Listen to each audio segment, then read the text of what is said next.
Good afternoon, everyone, and welcome to Ross Memorial Park today on the PAC Sports Network. It is the championship round of the PAC Baseball Championships, the final day of the tournament, as in today's action, the Thomas More Saints take on the W&J Presidents. I'm Randy Gore along with Justin Piles for today's broadcast, and maybe broadcasts. The scenario is this: Thomas More, one win, and they're the champions. For W&J, they need to force a second game.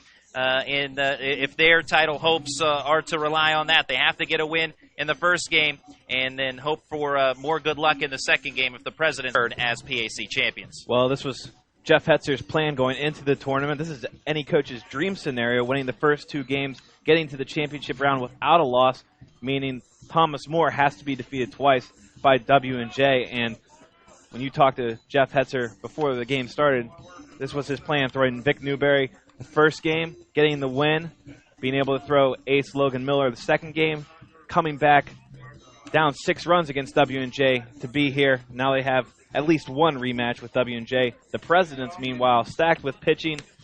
They have Jared Baird on the mound today facing Andy Ronker for Thomas More, but the Presidents very stacked with pitching. Jared Baird has not thrown yet in the tournament, and he should be a good shot in the arm, very fresh left arm of Jared Baird for today's action. Jeff Hetzer said to start the tournament that his team needed to win in 3 games. He took a chance, a gamble, in starting a freshman in Vic Newberry in Game 1 against Bethany. That gamble paid off. In Game 2, Logan Miller was solid, not spectacular, but solid. He hung through 6 tough innings to earn a victory. And Thomas More coming back to pick up a 9-6 win over the W&J Presidents yesterday. So the Thomas More Saints getting here cleanly without a loss. Again, it's a double elimination tournament. That's why W&J has to earn 2 wins today to claim a title. It's funny how it plays out, though, as you talked about the arm of Baird. Ronker pitched yesterday for Thomas More, picked up the save against W&J. So, in a sense, even though W&J has 1 loss coming into today, they do have somewhat of an advantage in terms of their pitching staff. Also, when you consider that Tim Baldrick, who's been out with an injury for Thomas More, their ace, losing him, even though that was weeks ago, it still hurts the team very much so in this tournament. Yeah, absolutely. Before any games were played in this tournament, W&J with a clear advantage pitching-wise. In an all-hands-on-deck scenario like today, very desperate elimination, staring him right in the face, you can expect to see some faces we've already seen in the tournament. Certainly Mike Vizzini is available today, perhaps Eddie Nogue for an inning or 2. Kyle McLean has thrown a couple innings in the tournament so far. Expect to see him as well. So all hands on deck behind Baird, but such a luxury to have someone that was in the W&J starting rotation this season, still fresh without any innings in the tournament. He has not thrown for quite some time. Also left-handed, which is big against this Thomas More lineup, which has several key left-handed hitters, and he does very well against the left hitters from the left side of the plate. We're scheduled for a 1 p.m. start time today. We're looking at a 1:25 start time as the Thomas More Saints currently taking their infield practice, and that's because of a rain delay to start. So right now under cloudy skies, hoping that the rains will stay away and we can get this contest in, and if need be, the second contest in as well here from Washington, Pennsylvania. But for now, it's dry, and that is good news for both teams' head coaches. And that's the other problem that you add to this is who do you start in a rain delay scenario? For Andy Ronker, the starting pitcher for Thomas More, he's not the type of guy that you get up and then if there's a rain delay, you bring him back. I mean, he's pretty much, you're going to go with him, and if there is a delay of some sort, then that's probably the last you're going to see of Andy Ronker, especially with the type of pitcher that he is, a guy that is typically a closer, has made some starts this year, but that's some of the things that Jeff Hetzer has to think about, and Jeff Mountain, in some fashion, has to think about those things as well, although a little bit more of an advantage because he has what I'll term as a true starter in Jared Baird going in this game. And nobody likes the uncertainty of the weather coming in. It's clear for now, but there are dark clouds in and around the area. But no pitcher likes to get up, heat up, warm up, maybe even pitch in the actual game, and then have to sit. That's not good for the arm. Pitcher gets tired, has to warm up again, and loses his effectiveness. So ideally, you'd like once the first pitch is thrown, you'd like to go clean through both games. If it's W&J's perspective, Thomas More obviously wanting to get out of here with just 1 game, but you want action once it starts to continue on through.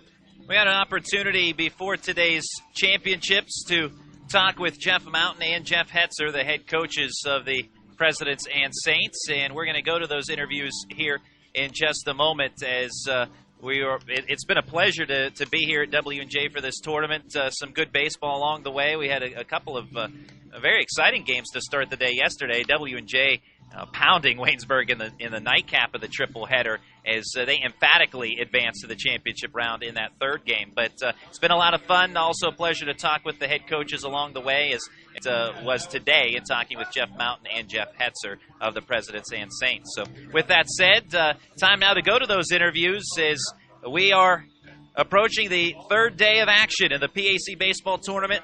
It's the championship day of the PAC Baseball Tournament for Thomas More. One win, and they have claimed a title for the W&J Presidents. They need 2 today to return as PAC champions. And W&J winning a championship last year, 9-3 over the Thomas More Saints. These teams have done battle in repeated fashion over the past couple of years. It always seems like it comes down to W&J and Thomas More in PAC baseball, and they played big games, one in the NCAA tournament last year, which I talked to Jeff Hetzer about in our pregame interview with him. So time now, let's go to our pregame chats with Jeff Mountain and Jeff Hetzer as you are listening to the PAC Baseball Championships brought to you by Sport Clips.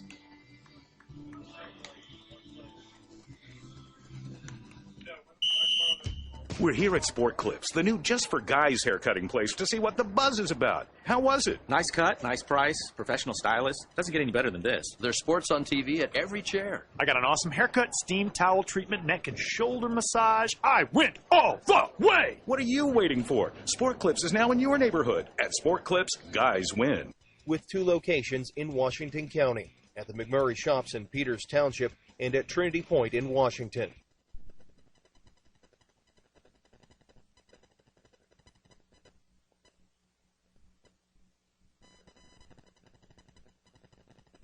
As we get closer to today's first pitch of the PAC Baseball Championships, we talk now with W&J head coach Jeff Mountain.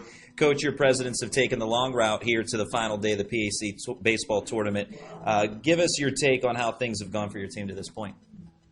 It's been interesting, you know. I mean, these games tend to be a lot of momentum swings and things like that, and I think yesterday's game against Thomas More showed that. We played really well the first 4 innings, and then for whatever reason, I think lost our aggressiveness a little bit in a lot of areas on the mound, which spilled over at the plate. And I give them credit, though. I mean, they have a lineup that can swing the bat a little bit. But we expected to be here on Saturday, and it doesn't matter how we get here. And I mean, we expect to go out and play well today.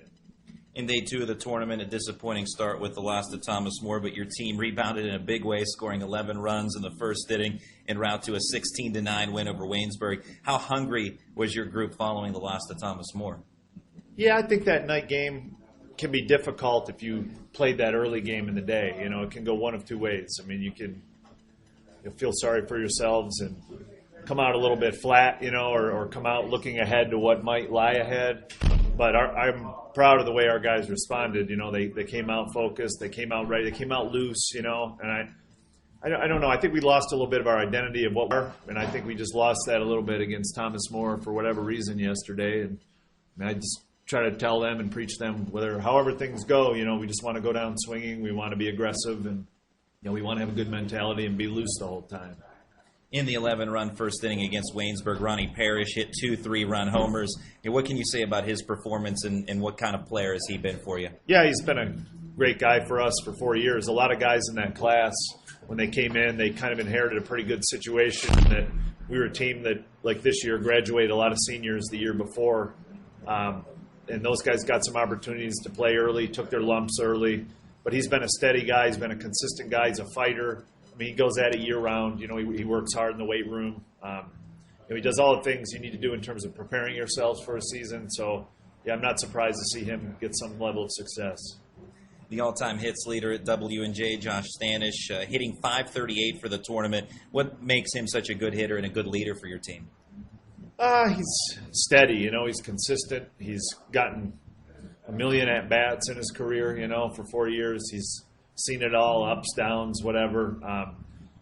But he can do it all. I mean, he can hurt you in a variety of ways: power, speed, a little bit of everything. So we look for big things from him today and the rest of the year.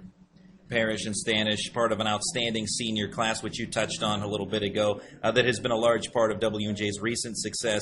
How special of a group is this senior class? Oh, it's a great group. I mean, this whole team is definitely one of my all-time favorite teams to coach, to work with, and that doesn't. Whatever happens today, nothing will change my mind with that. I mean, and these guys, like I said, we fully expect to go out and have success today, but for whatever reason we don't, it's these guys have been tremendous. They've been great to work with, and it's great. I'm kind of like a big kid myself with a lot of things, but to see all guys grow from when they set foot on campus to when they leave, to know you're a part of that, at least a small part of it, the college experience and everything, is very gratifying.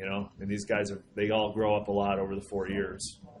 Eddie Nogay, a part of that class as well, all-time wins leader now at W&J, breaking Sam Mann's old mark. Sam Mann went on to play professionally for a couple of years in the Frontier League. Does Nogay have the type of stuff that could send him to the next level? I'm not sure he passed the grade with the radar gun reading, but everything else he does, he's exactly what you look for in a pitcher. He fights, he competes, he battles, he gives your team a chance to win every time he goes out there. So. And he's available today too. You can bet on that. I mean, he'll be pleading his case to pitch. I'm not wild about using him on short rest, but he's got the rest of his life to rest. So, he's available today as well. Looking at today's final day of the tournament, tell us about your plan as far as starters in Game 1, and of course your scenario you want to have a Game 2. What you might have in store in Game 2. Well, we kind of rolled the dice a little bit yesterday and held back our third guy, Jared Baird, and he'll stay in. We'll see how he goes. I mean, he'll go as long as he can, as long as he's effective, and then pretty much everybody except for yesterday's starter is available at that point. It might be piecing it together, especially come Game 2. If there is a Game 2, asking guys to get 3 outs here or an out there or 4 outs here, 4 outs. I mean, the fact it's a conference tournament, there's literally no tomorrow if you don't win, changes the mindset of everything. I mean, you see it in the Major League Baseball postseason a lot. It's just a different game now. Yep. Well, you've seen Thomas More quite a bit yesterday as well in this tournament. What does W&J need to do to beat Thomas More twice and win a championship today? Well, I think we need to attack their hitters a little bit more early in the counts. I mean, if they get us, if they beat us, that's fine. But we got to throw strikes early in the count. We can't be in defensive counts all the time, 2-0, 3-1. And I think that was when things started to turn for us yesterday, when we just lost our aggressiveness and started to get behind them. They got a little bit of momentum going. They're going to score some runs. There's no doubt about that. But I'm pretty confident we can as well. They lost their number one pitcher probably 3 or 4 weeks ago, and you take the number one pitcher off any staff, and it's tough. So they're not as deep as I think they'd like to be on the mound either. I think Coach Hetzer will admit that.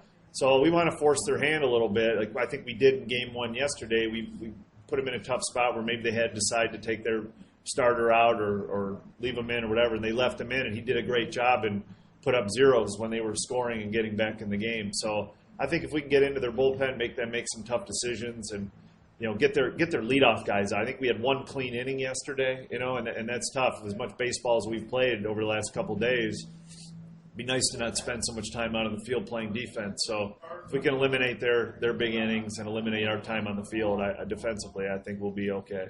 It's W&J head coach Jeff Mountain. Thanks for your time, and good luck to you and your team today. Thank you. We'll be right back. You're listening to the PAC Baseball Championships, brought to you by Sport Clips.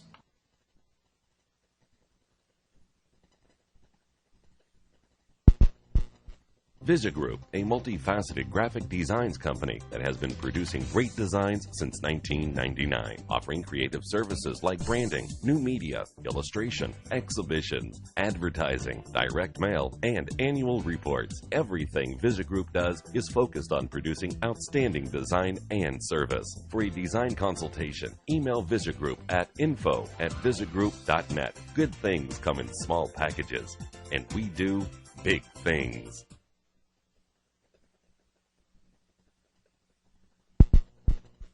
In the pregame show, we sit down with Thomas More head coach Jeff Hetzer. Coach, you drew up a blueprint to get to the championship round, and so far everything's fallen into place. How pleased and maybe amazed are you that things have worked out the way they have? Well, like we talked, it's more amazing because I could either look like an idiot or end up looking like I know what I'm doing. So we'll go with the latter for right now. But We got some great starts. I mean, Newberry settled in after the second inning, and then, the seniors that we talked about in the lineup putting up that 7th spot, and it just relaxed. I mean, me and you could have went out there, after that. But to his credit, he threw a lot of strikes, forced Bethany to swing it. And then yesterday, it could have went wrong there for Logan. But like we talked about, that's the only guy we felt like, one of the only guys that we felt like could give us a chance against them. And and he struggled, but he fought, and putting up goose eggs. I think the 5th, 6th, and 7th inning, allowing us to chip away, come back, and take the lead was huge. So 2 really, really good starts from those guys. As you mentioned, the starters terrific, and at minimum solid efforts to get you through and in a tournament scenario. Focusing on the freshman and Vic Newberry, going with him, that gamble paid off terrifically, 6 solid innings. How big was his performance really to start things off for your team to get them rolling as to where they're at now? It was big, because Vic, he's like we talked, he doesn't throw very hard. So not only was it big on that end, but, we could possibly bring him back, today, maybe even tomorrow for 2 to 3 innings because he doesn't throw hard, unlike a Ronker. So it was big on a lot of fronts. They were, like you said, I think you just said it best, they were solid outings. They weren't great. We're going to need a great one either today or tomorrow. Solid's not going to get it done. In Game 2 yesterday against W&J, the Saints fell behind 6-0 but rallied for a 9-6 win. How was Thomas More able to turn the tables on the Presidents as they did, and how proud are you of the team's effort, of course? We honestly we didn't execute what we wanted to execute offensively early. He's a heck of a pitcher, but we've seen him now for 4 years, and the game plan that we had, we didn't execute. One guy was executing, and it was Hyson. He had one really good at bat the first time, and the second time he hit the home run. And right before that, we just brought it up and said, guys, we're losing 6-0 is what it is, but offensively, you haven't executed anything that we've talked about, with the exception of Craig's double. And so, at that point, you either be stubborn and don't listen, or you be coachable. And luckily for us, yesterday, our kids were coachable and just kind of took off after that, because I think we scored in the next 4 or 5 innings. So that was big. It was also a confidence thing, just letting them know, hey, because if it's a regular season, we're chewing some towel. Because you've got a regular season, you're trying to make them mentally tougher. In the tournament setting, it's more of a pat on the back, because this is it. So you don't want them pressing. So that was a little different, too. So they finally got a little positive coach talk versus the other way. And by using Newberry in Game 1, you were hoping to save closer Andy Ronker for the right time. He ended up with the save yesterday against W&J. Your thoughts on his performance, and could we see him again today in some capacity? Yeah, you're definitely going to see Andy. Like we talked about, we only go 4 deep. I wasn't lying to you. So we're by no means out of the woods. I got to win this in 3 games, but we're not going to win it. Yeah, you're definitely going to see him. The weather is, I'll tell you, this is the toughest decision we've had to make besides the Newberry one. Trying to figure out, because if it's going to be a stop and start, Andy's not the type of kid like a Logan that could come back and it's not going to be a big deal. He's not a finesse pitcher. He's a maximum effort guy. So if we get stopped or banged or anything like that, that could be major problems for us. So that's what we're trying to throw it around right now. We're going to go Andy and just take our chances, because like I said, if it goes forward, we're in trouble. As we're recording this interview, we're in a rain delay before the start of Game 1 of the PAC Baseball Championship round, and I guess with your most recent comments, it sounds like your decision as far as starters are still up in the air based on the weather. Yeah, if we see that we're going to get a 2.5, 3 hour window where we can get the game in, we're going to go Andy. If it's only looking like an hour, you might see Newberry out there for one time through the lineup, and then just see where we're at after that. So, you don't want to think too much into it, but at the same time, it is what it is. We got a max effort guy on there, and it's hard to get those kind of guys restarted. W&J and Thomas More, they've had some classic battles in recent years, including an NCAA tournament game that went 15 innings last year. And how exciting is this rivalry? And thinking back to last season, how intense was that 15 innings game? The kids get along, the coaches get along. Me and Jeff have a great relationship. Our ADs have a great relationship. So I think that all filters down. Our coaching staffs get along with their coaching staffs. Todd, the assistant football coach, is one of the first guys we see when we get off the bus. So it's a mutual respect. I mean, once we get on the lines, I talk to each other. Our kids don't talk to each other. But outside the lines, it's a total respect. And it's been neat for us joining in this conference to try to get a rivalry because we're so far away. It's hard to get a rivalry with anybody when you're that close. But we feel like, hopefully it's a two-way street with the rivalry, but we do. We've had some classic games, the marathon that you talked about, the second longest game in NCAA history last year. So it's been really neat to be a part of, and I'm sure that will continue today. And we'll see if we have another classic game today between W&J and Thomas More. That was Thomas More head coach Jeff Hetzer. And again, a big thank you to both Jeff Mountain and Jeff Hetzer for chatting with us before today's PAC Baseball Championships, the final day. And winner to be determined here this afternoon. Thomas More, one win, and it's all said and done. W&J needs a doubleheader sweep. Starting pitcher in Game 1 is Southpaw Jared Baird for the W&J Presidents. And the lineup he'll face for the Thomas More Saints will look like this. Leading off and playing center field, Casey Metzger. Jason Handley hits second and plays second. Craig Heisen in the third spot at first base. Cody Macon in the cleanup. Travis Miller plays third. Nick Connor plays left, hits seventh. As the first pitch, a strike at the knees from Jared Baird to start off on Metzger. Strike one, and we are underway. Also very quickly, Brad Popham hits eighth and will be catching. And Tyler Graber plays short and hits ninth for the Saints. 0-1 pitch, a strike on the inside corner, and very quickly, Jared Baird in front, 0-2. Casey Metzger in the PAC tournament is 3 for 7 at the plate with a couple of RBIs. 0-2 pitch to Metzger, fouls one to the netting, stays alive, 0-2. And Jared Baird getting the nod in this contest, and between both he and Ronker, combined 8-1 records. Baird this year 4-0 with a 4.11 ERA, 0-2, low and away, 1 ball and 2 strikes. Some very good pitchers to go against this very strong order. Very strong orders for both teams, and they've put up a bunch of runs so far in the tournament. 1-2 pitch narrowly misses inside, 2 balls and 2 strikes. And team batting average for Tom, 397, 382 for W&J. 2-2 pitch, high fly ball down the right field side and out of play as Metzger battles here to start off the contest. Final day of the PAC Baseball Championships. 2-2 from Baird. Called strike 3 on the inside quarter. And first batter retired by way of the punch-out. 1 down in the top of the first inning. Went outside with the last pitch. Metzger leaned out to foul that one off, but that was just to set up the fastball on the inner half. Locked up Metzger, and he was the first out of the ball game. Good pitch by Baird. First pitch swinging, Jason Handley popped up foul territory, first base side. Tyler Schultz makes the catch, leaning back toward the line, but still in foul ground, hauls it in for out number 2. We are scoreless at the top of the first inning, just underway, 2 down, and nobody on for Craig Heisen. Yeah, Heisen's been ripping the cover off the baseball in this tournament. Really swung that game against W&J yesterday with his home run. That started momentum swing in the Saints' favor. Heisen, a slow roller past the mound, charging second baseman Kyle Smith. Gloves, throws, and retires Heisen to end the inning. So 1-2-3 go the Saints at the top of the first. We head to the bottom half. The score, Thomas More 0. W&J coming to bat. You're listening to the PAC Baseball Championships, brought to you by Sport Clips. The Asthma and Allergy Foundation of America has important information for people with asthma. There are 2 main causes of asthma symptoms: airway constriction you feel and inflammation you may not, and most medicines only treat one. At asthma.com, you'll find information about working with your doctor and treating both main causes of asthma symptoms, and how this can help prevent symptoms before they even start. This message brought to you by AAFA with funding and editorial support by GlaxoSmithKline. For more information, go to asthma.com.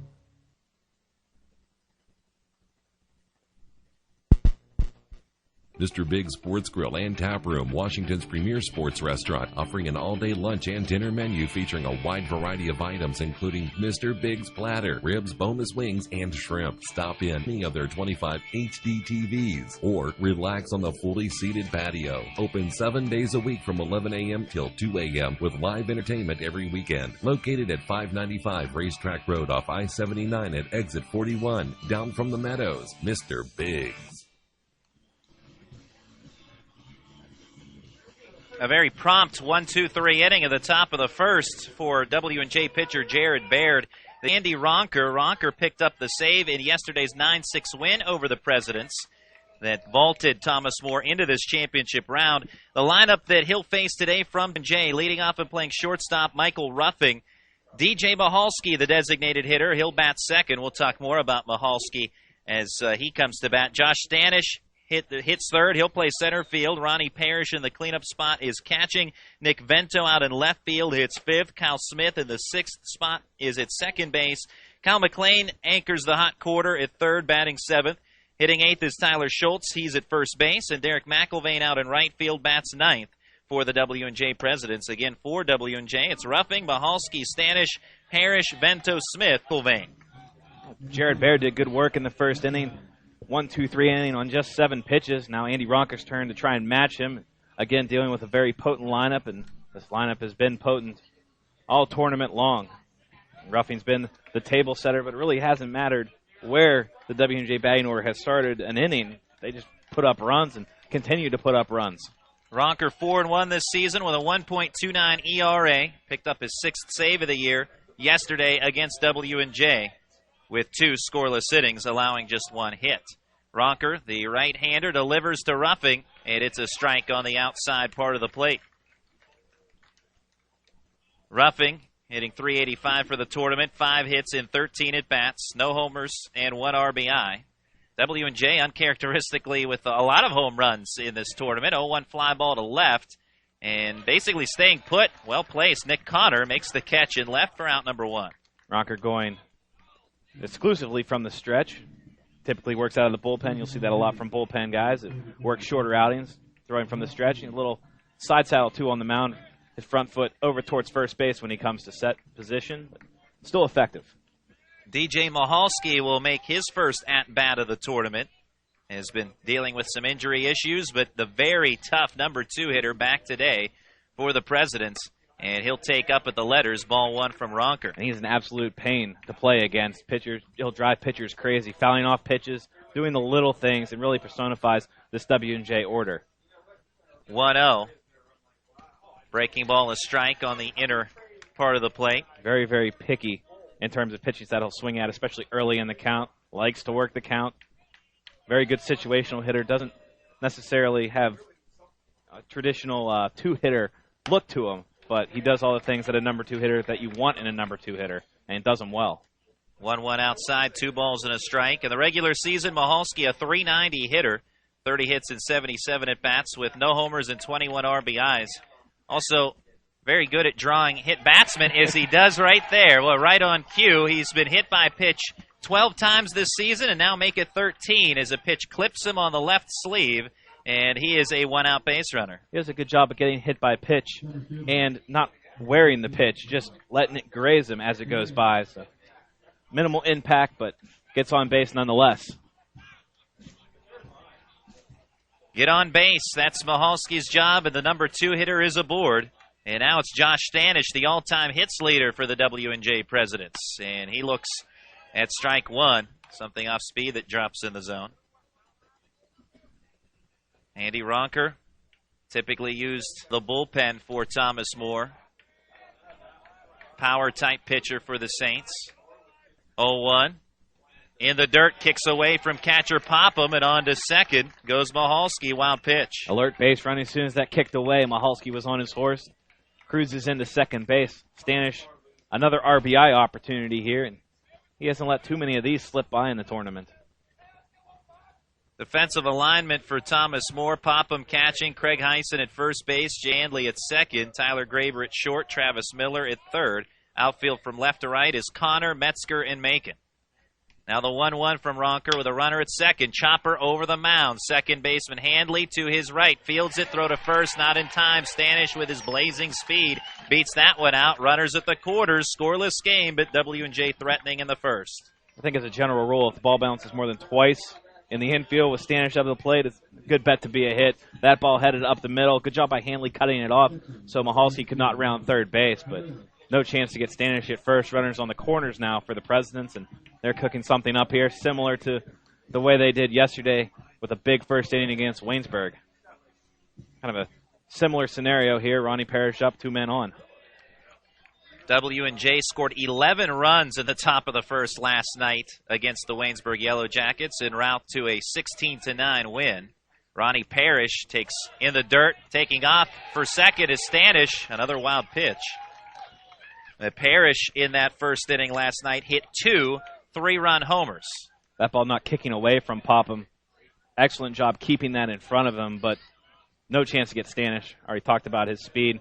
As soon as that ball goes anywhere in the dirt, he moves up a base. And Popham kept it in front of him, but it was far enough away that with Stanish's speed, with an immediate decision, he had second base. So runners at second and third, 1 out, bottom of the first inning, 0-0 game. And the 1-0 from Ronker is on the outside corner for strike 1. Thomas More infield, middle guys back, corner players about halfway, about the baseline, so maybe something hot there. Michalski has to hold. Anything else he'll probably score on. Parrish, right-handed hitter. 6 for 14 in the tournament. On the 1-1, chopper back of home plate. And now 1-2 on the President's catcher. Outfield pretty deep for Thomas More. Certainly not in a position to throw out Stanish or even really make a play on him if there's a ball in the outfield. Hit should score 2. Anything in the... No wind today, which was a factor the past couple of days. We've seen some outfields play deep as a result of that, but no wind this afternoon. 1-2, Parrish. It's one hard but foul right field side and out of play. And this is a strange outfield to play just because it is so deep, and the wind sometimes is a factor here. You don't want to play too deep where it limits you on balls that are hit off the end of the bat or off the handle, sinking line drives, but you definitely don't want anything to get past you over your head or in a gap. A lot of room out there, especially in the power alleys. Michalski and Stanish aboard.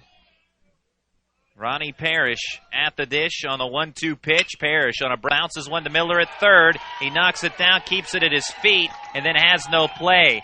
That'll be an error on Miller, as at least 1 out should have been recorded. He was kind of preoccupied with Michalski heading home and was thinking about that instead of cleanly reeling it in. E5, it's 1-0 W&J. Yeah, you're all over that one. Michalski off at the crack of the bat, and Miller was going to come home, but couldn't find the baseball. Definitely had a play on Michalski if he comes up with that clean. Stanish forced to stay at second with the ground ball to third. So double play opportunity now for the Saints, but W&J striking first on the run by Michalski. Nick Vento has to wait as Ronker spins off the mound to look Stanish closer to second. Vento had a 2-home-run game against Thomas More yesterday, but it was part of a 9-6 loss to Thomas More.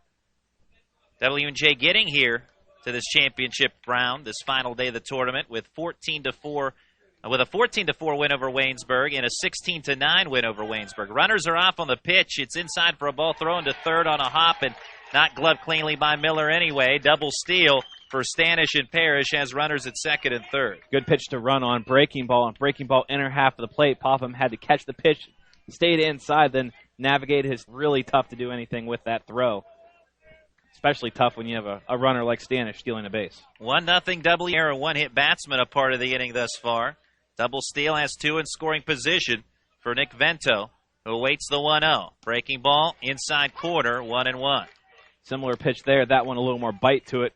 Came back across the plate and a little lower in the zone. Definitely don't want to hang any breaking pitches. And not to Vento, who just had a 2-home-run game in W&J's first contest yesterday. He showed a lot of power taking the ball out to right and out to center. 1-1. Breaking ball this time a bit downstairs, aiming for the outside edge, but misses low. 2 balls and a strike.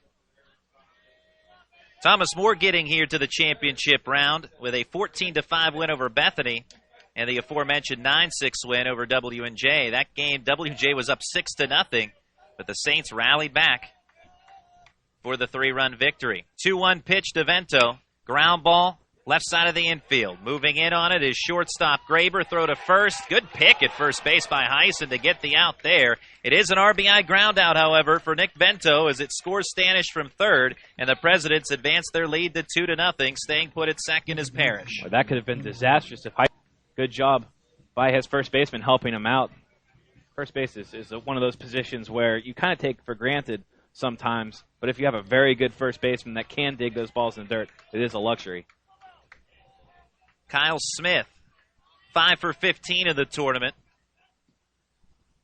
Fastball at the knees, strike one for Ronker. Both of these teams have been hitting opposing pitchers around over the course of the past 2 days and now into the third. Big victories along the way. 0-1, up and in, catches the left arm of Kyle Smith. Almost looked like he reached out with that left elbow there, but no argument from Thomas More. And so the second hit batsman of the inning has runners at first and second. W&J is really making it difficult for Ronker to work inside. Up on the plate, we've seen him hit 2 batters so far. It's another veteran move by Kyle Smith to get that one to fall his way. Yeah, very much so. And Mahalski, who's so good at drawing hit batsmen, he was clipped on the left sleeve. But here's Smith. I mean, quite honestly, he kind of poked out that left elbow and got hit by the pitch. But nonetheless, he's aboard. Now it's Kyle McLean. Runners at first and second. 2-0 Presidents, bottom of the first inning. Ronker's fastball is fouled off over the first base dugout of Thomas More. And it's 0-1 on McLean.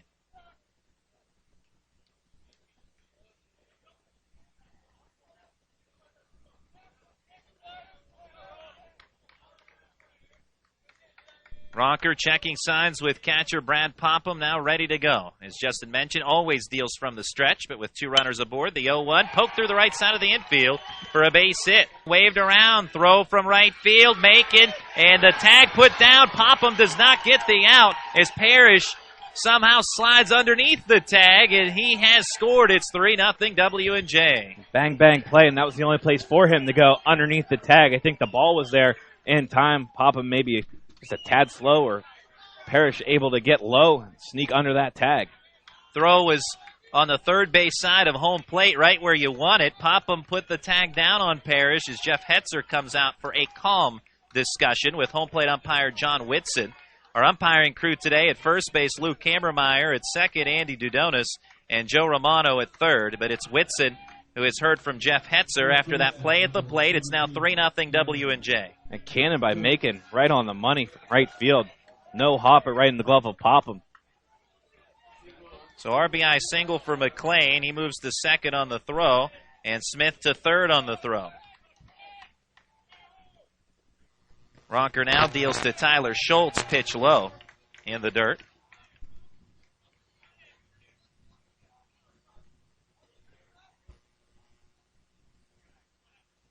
Couple of calls not going the Saints' way.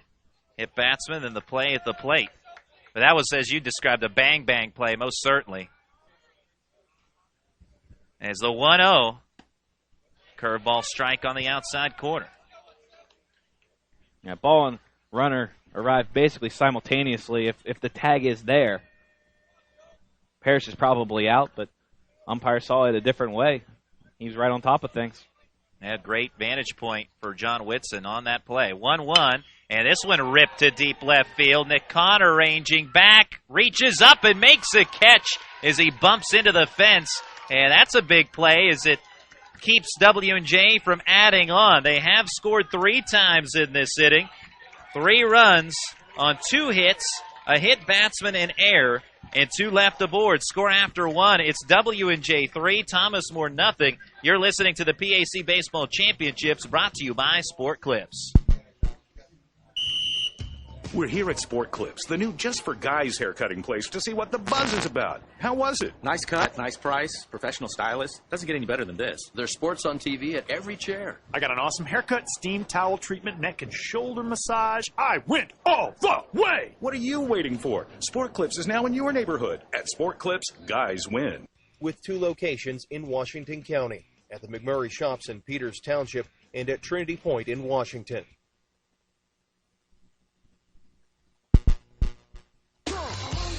Yo, what's up? This is the Black Eyed Peas, and we're here for RAD, recording artists, actors, and athletes against drunk driving.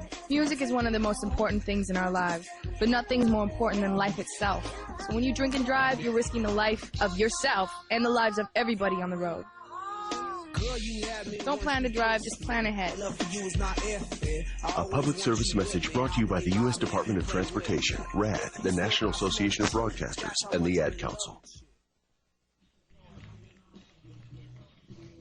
W&J strikes for 3 in the first inning, and talking with Jeff Mountain, the head coach of the W&J Presidents, he said that he wanted to get on top of Thomas More early, and especially considering the Saints' pitching situation. If they can do that and get to the bullpen early for Thomas More, then W&J is certainly in good position. First pitch is strike from Jared Baird to leadoff hitter Cody Macon in this top of the second inning. It's 3-0 W&J. 0-1 to Macon is a strike.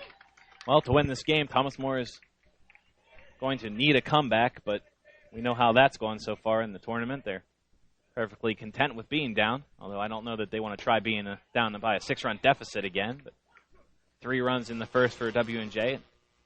Thomas More offense needs to go to work.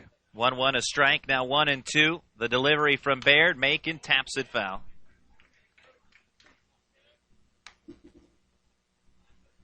The Saints have followed the blueprint set by Jeff Hetzer to get to this championship game. And as you said, not part of the blueprint is falling behind by as many runs as they did yesterday, or falling behind here 3-0. Slow roller to second. Kyle Smith gobbles it up, throws the first, 1 out in the second. Jared Baird, as you talked about, a quick 7-pitch first inning, and off to a nice start here in the second. He's handled so far the middle of the order probably better than anybody has in this tournament. Heisen and Macon, 4-3 groundouts. Those both left-handed hitters. Now he has to deal with right-handed hitting Travis Miller. Miller watches a strike. It doesn't matter how you get there, even if you fall behind early. Just be ahead when that 27th out is made. 3-0 W&J in the top of the second. 0-1. This one ripped into left field for a base hit. Travis Miller on his way to second as that ball rolls to the fence, and Miller will stop at second base. A 1-out double. So first hit of the day for the Saints, a rip shot to left. Miller 3 for 8 in the tournament with a home run and 6 RBIs, so he certainly has been productive. And he starts off the Saints here as they would love to answer W&J's 3-run first inning. The Presidents were actually shading him towards right field. Nick Vento had a long way to go to retrieve that ball in the left field corner. Miller jumped all over that pitch, but just kept it to a double.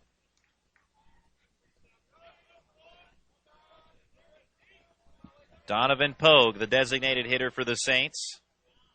Pogue 4 for 9 in the tournament. No RBIs yet. Has a chance for one here as he takes strike 1.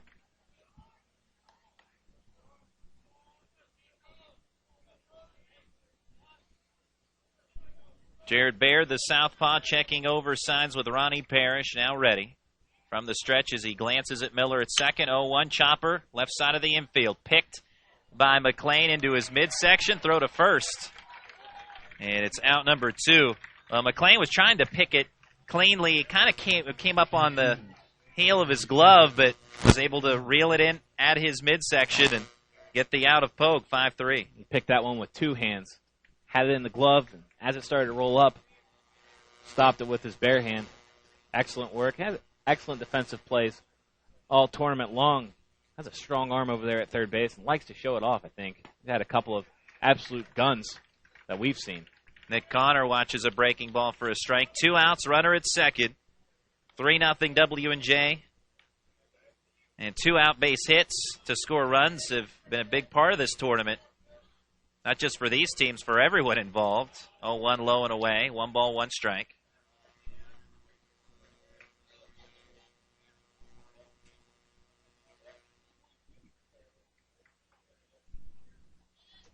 Presidents owning a 3-0 lead. Jared Baird. Long pause on the 1-1 pitch. In the dirt. Kicks away to the left of Parrish. Now hustling for third and getting there is Miller successfully.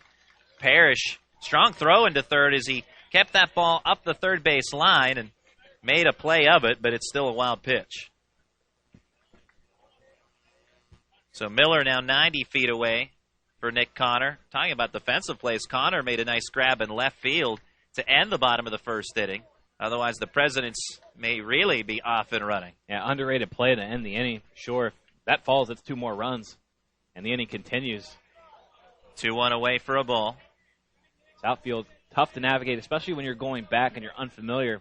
There's a fence out there, no warning tracks. You really have to pay attention where you are on the field. 3-1 liner up the middle, base hit. Another 2-out base knock for someone, and this time it's Nick Connor. And the Saints on the board, 3-1. They trail it here in the second.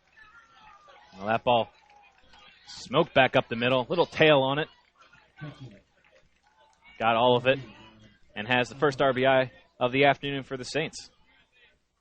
Jeff Mount talking about yesterday's game against Thomas More, and he said that his pitchers failed to attack early in the count, and they fell behind far too often. That was the case by Brad Popham to short, backing up his roughing. Handles and goes the short way to get the force out of Connor at second as Cal Smith brings the ball in. 6-4 the out, and the inning is over, but the Saints come up with 1 run on 2 hits and 1 left stranded after 1.5. It's W&J 3, Thomas More 1. You're listening to the PAC Baseball Championships, brought to you by Sport Clips. For 3 generations, Sharps Furniture has been proud to serve southwestern PA with their brand of personal service. Being an authorized dealer for Lazy Boy, they are dedicated to providing the finest quality products made here in the U.S. of A. Looking for custom upholstery? Sharps carries a large selection of upholstery to choose from, all made in America. And their friendly staff will deliver right to your front door. Sharps Furniture, your authorized Lazy Boy dealer. Family owned, family operated since 1917. Located just off I-70, exit 19B in Washington, PA.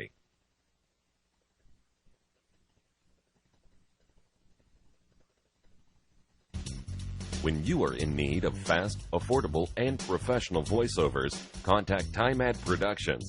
TimeAd Productions offers voice services for business presentations, documentary narrations, radio, television, movie trailers, corporate phone systems, websites, audiobooks, and more. Visit or contact us online at www.timeadproductions.com.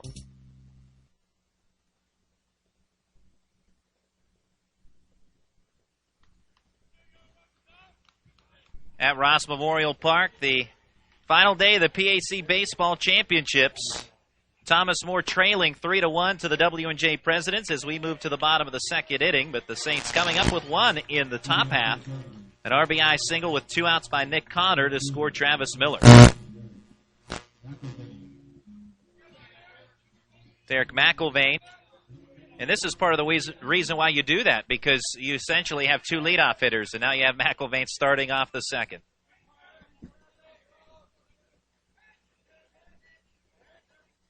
Pitch from Ronker is high, ball 1. Andy Ronker, a 6'2", 230-pound senior from Taylor Mill, Kentucky, and product of Holy Cross High School. 1-0 pitch. Breaking ball delivered to McIlvain for strike 1. McIlvain for the tournament, 5 hits in 14 at-bats with 3 RBIs. On the 1-1 pitch, McIlvain fouls it away. Park, and he's in a white baseball for anybody looking out towards center field. Dark sky. Looks like we missed. 3-1 Presidents, bottom of the second inning. Ronker's 1-2, fastball away, not taking the bait. McIlvain holds his swing. He was tempted, but not tempted enough to go after it. We were off to a slight rain delay today. We started 25 minutes later than originally anticipated. 2-2 pitch, ground ball right side of the infield. Gobbled up by Handley. He'll easily toss the first. 1 out in the bottom of the second inning. 3-1, W&J in front. And again, a slight rain delay to start, 25-minute delay, and hoping that the rainstorms keep away from Ross Memorial Park this afternoon. As you mentioned, some dark clouds out beyond the center field wall. I'm Randy Gore along with Justin Piles for today's broadcast, as the PAC Sports Network brings you every game of the PAC Baseball Championships. Michael Ruffing lined out to left his first time up. Takes inside, ball 1. That looked like a hittable pitch. Ruffing might be kicking himself for letting that go by.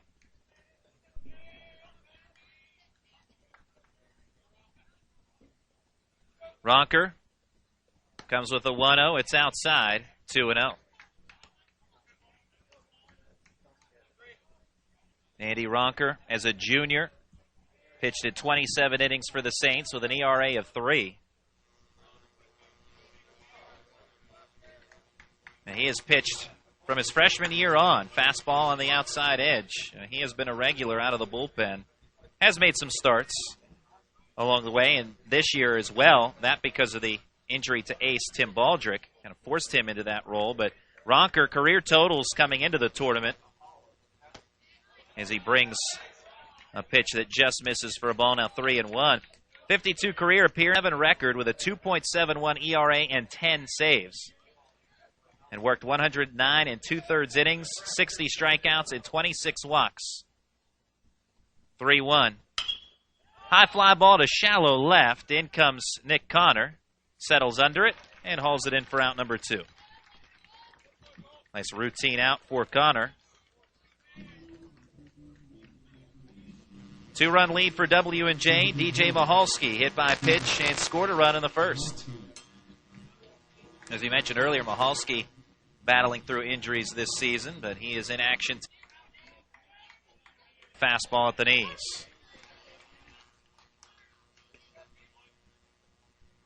Mahalski, a second-team All-PAC selection last year.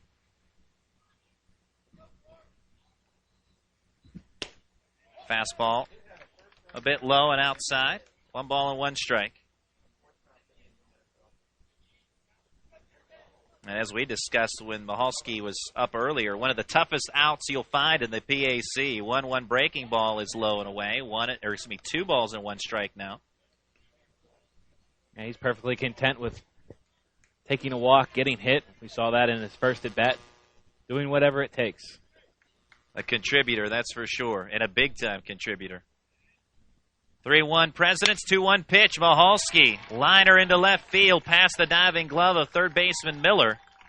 And it's a 2-out single for Mahalski. So already his presence felt. Hit batsman in a run, and now a single with 2 outs. And as we've talked about right at the time when Connor came to bat for Thomas More and delivered a 2-out base hit, 2-out base hits have been the name of the game, especially for scoring runs. And in a lot of cases where nothing was going on beforehand. They had 2 outs and nobody on, and then runs were produced, and here's a 2-out single by Mahalski. Is up next Josh Stanish. And part of the order that can do some damage.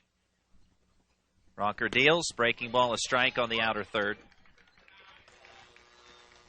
Stanish singled, stole a base, and scored in the first inning. Presidents on top 3-1 here in the bottom of the second.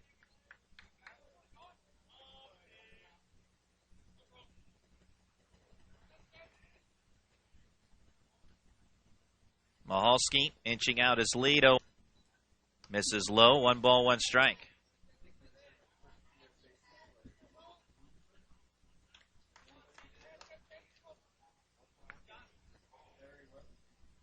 First baseman Heisen holding Mahalski on. Stretching out his lead a little bit more, but not the biggest threat to run of all the Presidents. But 1-1 swing and a miss. Foul tip into the glove of catcher Popham for strike 2. That doesn't mean Jeff Mountain won't have him moving, because you also have the hit-and-run capability, especially with a guy like Stanish at the plate, because you know he can move, and he's such a good hitter, will get the bat on the ball. Pick-off throw, Mahalski back in head first. And his lead was inching out little by little with each pitch, a little bit more each time, so Ronker honoring that.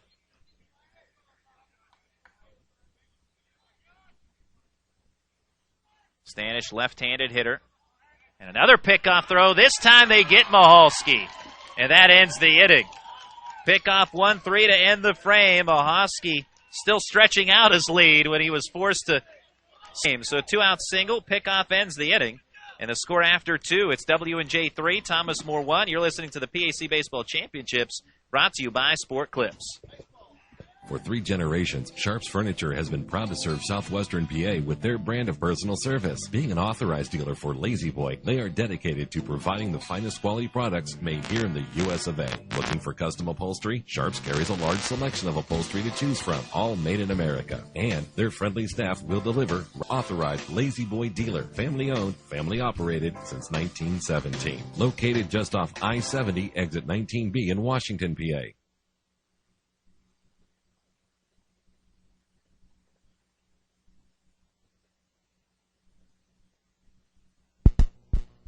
When you're seriously in debt, you know that feeling. It returns every time the phone rings.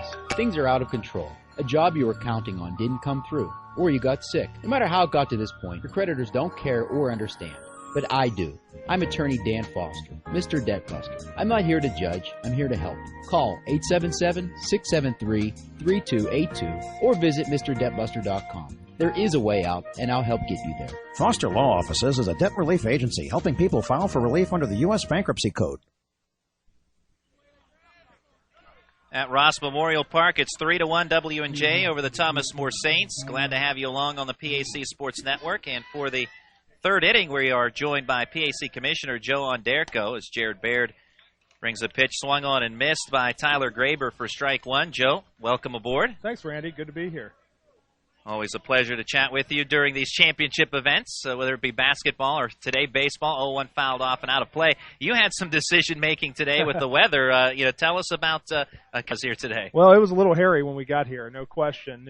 We've got a lot of storms in the area, especially just north and south of us. We thought we might hit that window where we could kind of slide in and get this game in, and so far so good. I mean, we're certainly not out of the woods yet, but clearly pushing forward to play was the right call, at least in the short term. 1-2, Baird to Graber, and he lines it into left field. Base hit, trying to chase it down is Vento. He'll get to it before it rolls to the wall. Leadoff single for Tyler Graber. Decisions to be made in terms of the weather, but as you said, so far so good, and of course everybody's in the same boat, whether it be the cutting of any decision you make. And we're fortunate, too, to be here at W&J. They have this great facility with turf, with lights, Coach Mountain, but the whole W&J athletic staff does such a great job covering this tournament, right down to running the facility. They've done this before. They know how it works, and so, once the decision's made, everything's put in place, and we're very fortunate to have this because it allows us to get a full tournament in when, quite frankly, some of our fellow can. Casey Metzger showing bunt on the first pitch, but pulled back, accepting a strike. Will try to bunt on the second pitch, but rolls it foul behind home plate toward the on-deck circle where Jason Handley awaits. So runner at first, nobody out, 3-1 W&J in the top of the third inning. Thomas More working on the deficit. And, the tournament had some exciting games, especially yesterday. The first two contests, Thomas More with a comeback win over W&J. Waynesburg with a walk-off victory. 0-2, tap foul behind home plate. Your thoughts on this year's 2014 baseball championships? Well, it definitely had a little different feel just seeing Bethany and Waynesburg in this tournament. Bethany in 06 for Waynesburg, something like that. So you had some new blood here, along with these two, the two standard bearers, I would really say, for PAC baseball, at least over the last several years. 0-2 ground ball, scooped up by Smith. Flips to Roughing at second, out there on to first, not in time. Keeping things going, Casey Metzger beats it out at first. Fielder's choice puts him on. Graber erased for the inning's first out. I think both Thomas More and W&J, while they've certainly each taken their turn at the top, I don't think anybody would argue that over the last 8 to 10 years they've been the premier programs in this league. They've proven it outside of this league, with the great run both of them had at the regional tournament last year. And even though Thomas More didn't have the regular season they were looking for, I don't think anybody's surprised to see them here in this championship game. There's too much pride in these programs, and as we've talked about before, the great respect that they have for one another, especially Coach Mountain and Coach Hetzer, is really nice to see. It really is. And talked with Coach Hetzer about the rivalry between these two schools in baseball, and he said basically he just echoed your comments. Here's a ground ball to short off the bat of Handley, played by Roughing, steps on second, throw to first, inning ending. 6-3 double play. Joe, you'll stick with us for another half inning Absolutely, at least, since that sure. was a quick frame. A single, a double play, and nobody and a half. It's W&J 3, Thomas More 1. You're listening to the PAC Baseball Championships, brought to you by Sport Clips. Mr. Big's Sports Grill and Tap Room, Washington's premier sports restaurant, offering an all-day lunch and dinner menu featuring a wide variety of items, including Mr. Big's platter, ribs, boneless wings, and shrimp. Stop in and enjoy what's on any of their 25 HD TVs, or relax on the fully seated patio. Open 7 days a week from 11 a.m. till 2 a.m. with live entertainment every weekend. Located at 595 Racetrack Road off I-79 at exit 41, down the Meadows. Mr. Big's.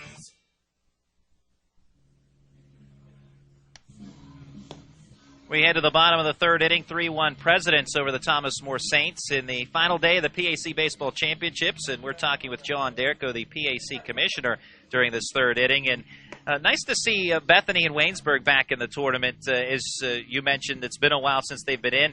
They were the standard bearers about a decade or so ago, and still more or less under the same coaching staffs. Rick Carver, longtime head coach at Bethany. Mike Humiston was an assistant the last time the Yellow Jackets were in the championship, or winning a championship, I should put it. So it has to be nice to see some new blood, in a sense, in the championship series this year. Well, it is. And I think, you mentioned Coach Carver. I think certainly, in his distinguished career, he has had a great deal of success with that Bison program, had a couple lean years, but you can clearly see that's a program back on the rebound.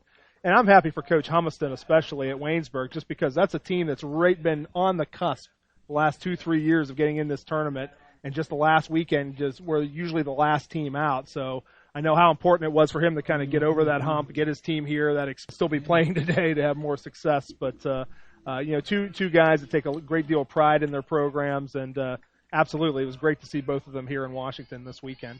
Josh Stanish starts off the bottom of the third inning. He has singled, stolen a base, and scored a run so far today. 3-1 Presidents leading in the bottom of the third inning. Stanish takes outside on the breaking ball from Andy Ronker, ball one. And in reference to the rivalry between these two teams, perhaps the game last year, the NCAA 15-inning game, probably exemplifies the rivalry more than anything else. You have two fantastic baseball programs, and a lot of respect amongst the coaches is when we heard from Jeff Hetzer and Jeff Mountain in the pregame show. They both had terrific comments about each other. Absolutely. And I think it goes certainly before the regional, but I think, that classic game, I think anybody who's been involved in PAC baseball, remembers where they were following along with that until 2 a.m. as these two teams played out in Indiana last spring. It was just a shame one of them had to go home at the end of it, and even a bigger shame that the winner had to play Marietta in like 8 hours afterwards. But it was a great thing for the PAC. And a great thing for both programs. They really distinguished themselves on a national level. That 2-1 roller through the left side of the infield for Josh Stanish, leadoff single. So now the Saints will have to contend with his speed. Ronnie Parrish up next, 3-1 W&J in the bottom of the third inning. And you say that most folks remember where they were. I was in Schaumburg, Illinois, actually. I do remember where I was because my partner, Justin Piles, alerted me to the fact that game was still going on. I was in the Central Time Zone, so it wasn't as late a night for me, but a dramatic finish in that game, and certainly one that many folks will remember. Go ahead, Joe. I was just going to say, one of my favorite stories of that, I was not there. I was home following it online, but the W&J AD, Bill Duquette, and the Thomas More AD, Terry Connor, sat next to each other the entire 15 innings. I think, that wouldn't be the case, I wouldn't think, with ADs at schools in that setting usually. But, again, just shows you the respect that goes beyond the baseball programs, but to the athletic departments as a whole.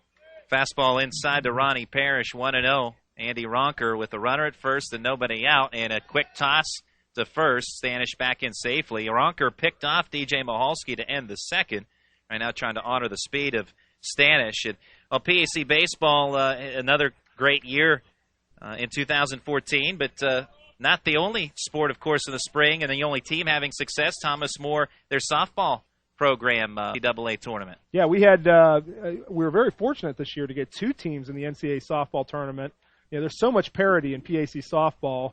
Thomas More was the top seed, but was upset in their tournament at home last weekend.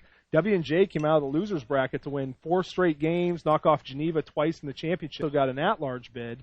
W&J was beaten by Trine, who's a real Chicago. They had a real heartbreaker today against Benedictine, losing 2-1, but they're still alive in that regional tournament out in Chicago, Illinois. So certainly a good thing to get 2 teams in, and certainly always a good thing to get an NCAA win, especially against a great program like Chicago. Count is 1-1 on Ronnie Parrish. Runner at first in the bottom of the third inning. 2-run lead for W&J.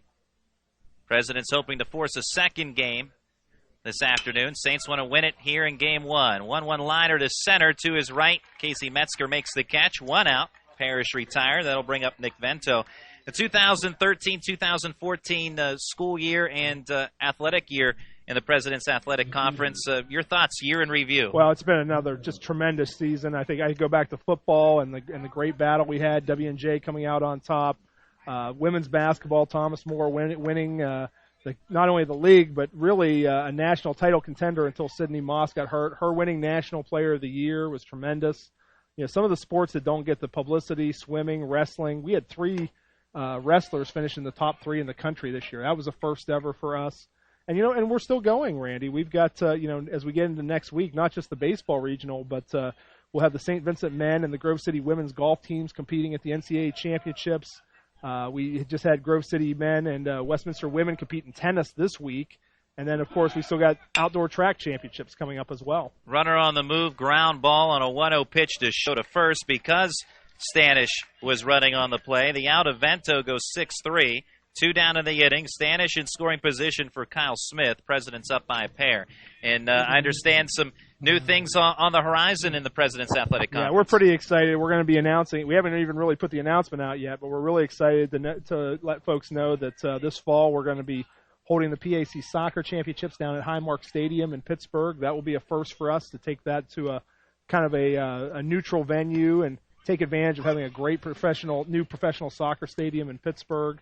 We've got, some other things going on, more on the academic side. We've got a big symposium coming up in a couple weeks. We've never done that before.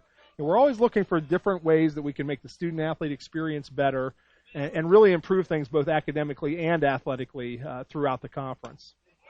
0-1 fastball misses inside to Kyle Smith. He was hit by a pitch in the first inning. That was on a breaking ball from Andy Ronker. This time Ronker goes at him with a fastball inside.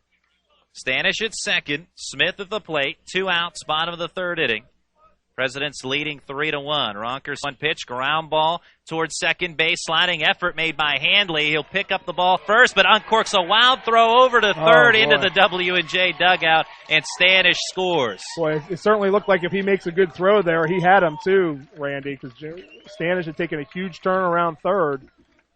He saw that and just rushed the throw a little bit. Otherwise, I think he'd got out of the inning right there. With the throw in the dugout, that's 2 bases for Kyle Smith.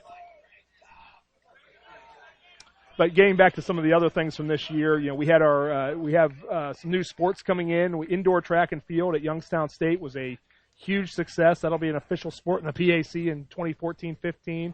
And also lacrosse. We're very excited. We plan to be an official sport next year in the PAC, but we're going to have an announcement about that coming up in a few weeks. That's going to be really exciting. It's going to really help us grow the sport of lacrosse in the PAC. So, we've gone up to now 23 sports as a league. And, of course, this fall coming up, Carnegie Mellon and Case Western Reserve joining as football affiliate members. So lots of new things on the horizon. Ground ball off the bat of Kyle McLean, and then it's more or less shoveled away by Tyler Graber, trying to make a tough play on it. And so a base runner at first. In to score from third is Kyle Smith. It's now 5-1 W&J.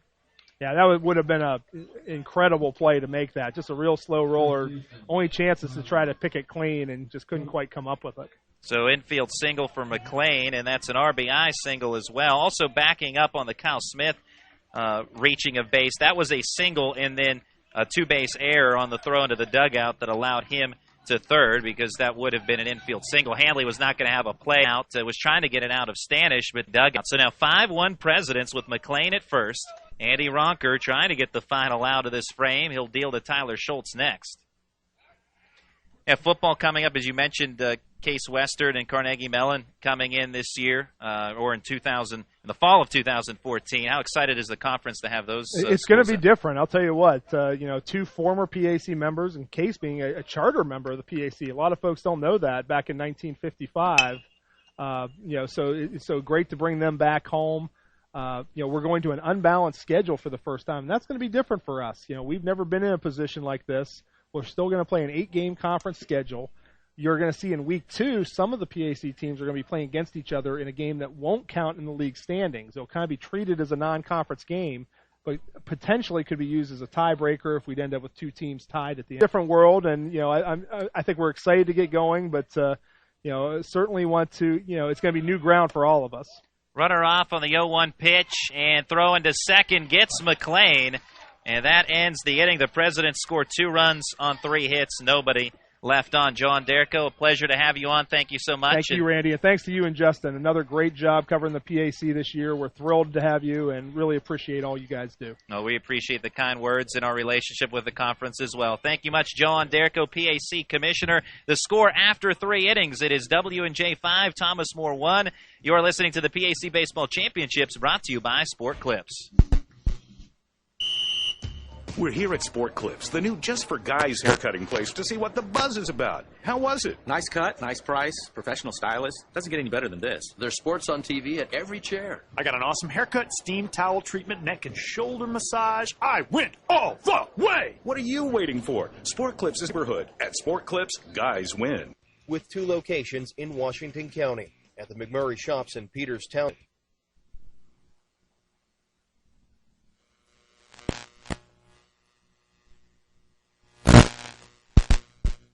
For 3 generations, Sharp's Furniture has been proud to serve southwestern PA with their brand of personal service. Being an authorized dealer for Lazy Boy, they are dedicated to providing the finest quality products made here in the US of A. Looking for custom upholstery? Sharp's carries a large selection of upholstery to choose from, all made in America. And their friendly staff will deliver right to your front door. Sharp's Furniture, your authorized Lazy Boy dealer. Family owned, family operated since 1917. Located just off I-70, exit 19B in Washington, PA. Welcome back to Ross Memorial Park. First pitch, a strike in the top of the 4th inning to Craig Hyson. Thomas More trailing W&J 5-1. Jared Baird's second pitch to Hyson, drilled to deep right center field, carrying well. It'll one hop over the fence for a book rule double. As we welcome back in Justin Piles. Eerily similar hit and position in the ball game to yesterday. W&J leading 5-1. Yesterday it was 6-0. Hyson led off an inning. It was the first pitch, I think, that he drilled over the right field wall. This was the second pitch, and he one-hopped it over. And that yesterday really jump-started the Thomas More offense, even though it was an innocent-looking hit. Let's see if it happens again here. But about the same time in the game, I think it was the 4th inning. Cody Macon looks at a strike. And yesterday, the Presidents built a 6-0 lead over Thomas More, but the Saints battled back for a 9-6 win.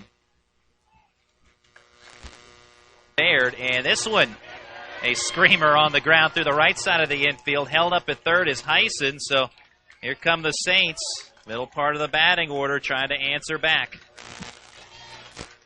Yes, or go ahead, Justin. Nothing going on in the W&J bullpen. I think there was action in the Thomas More bullpen, although I didn't get a look at the number, but there was someone throwing down there. A very similar spot in the ball game, not exact to yesterday, but the Presidents had built that 6-0 lead after the top of the 4th. And then in the bottom of the 4th, Craig Hyson led off with a solo homer. Here in the top of the 4th, he leads off with a double, has moved to third on the single by Macon, and now it's Travis Miller who watches outside ball 1. Ronnie Parrish trying to frame that last pitch up, but just misses away. Cloudy day in Washington, Pennsylvania. 1-0, fly ball to right. To his right and in. McIlvain sets himself, makes the catch. Tagging from third is Hyson. That ball will roll to the infield, cut off by Schultz. It's a sacrifice fly for Travis Miller that scores Hyson 5-2. President's lead cut to 3. W&J able to chip into the lead a little bit. That man in the bullpen for the Saints, Addison Brown, 1-2 record this year, 11 appearances, 4 starts, a little mixed bag from him, 26 innings. Baird takes a look at the runner at first, deals to Donovan Pogue, wave and a miss for strike 1. Pogue will come up with that home run cut. We saw one of those yesterday. Yeah, trying to yank an outside pitch, though. That pitch didn't run back enough across the plate for him to get a handle on it. Baird probably wise to stay away with him. Pogue 0 for 1 today. Fastball outside, 1 ball, 1 strike. Pogue bounced out to Cal McLean in the second inning. Score 1 in this top of the fourth.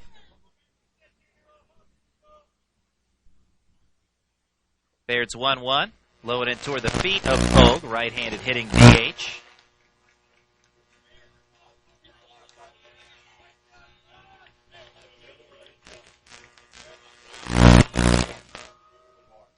Two-one pitch. Popped up into right center field.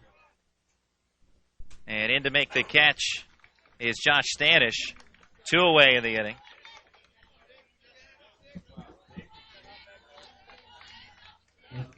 Nick Connor, RBI single in the second. As a runner at first with 2 outs. The previous single for Connor came with 2 outs, but with a runner at third at that time.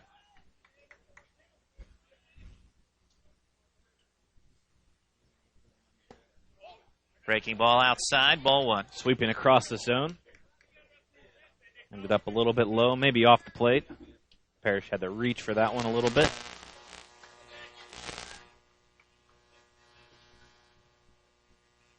Runner off on the 1-0. Pitches a strike, throwing to second base on the third base side of the bag. Stolen base for Cody Macon. A good jump by Macon. Not a good throw from Parrish, but even if that one is on the money, I think Macon had enough of a jump to slide in there safely. Good awareness. Knowing the situation, 2 outs, looking to move into scoring position, seeing an opportunity in doing so. 1-1. Outside to Connor. 2 balls and a strike.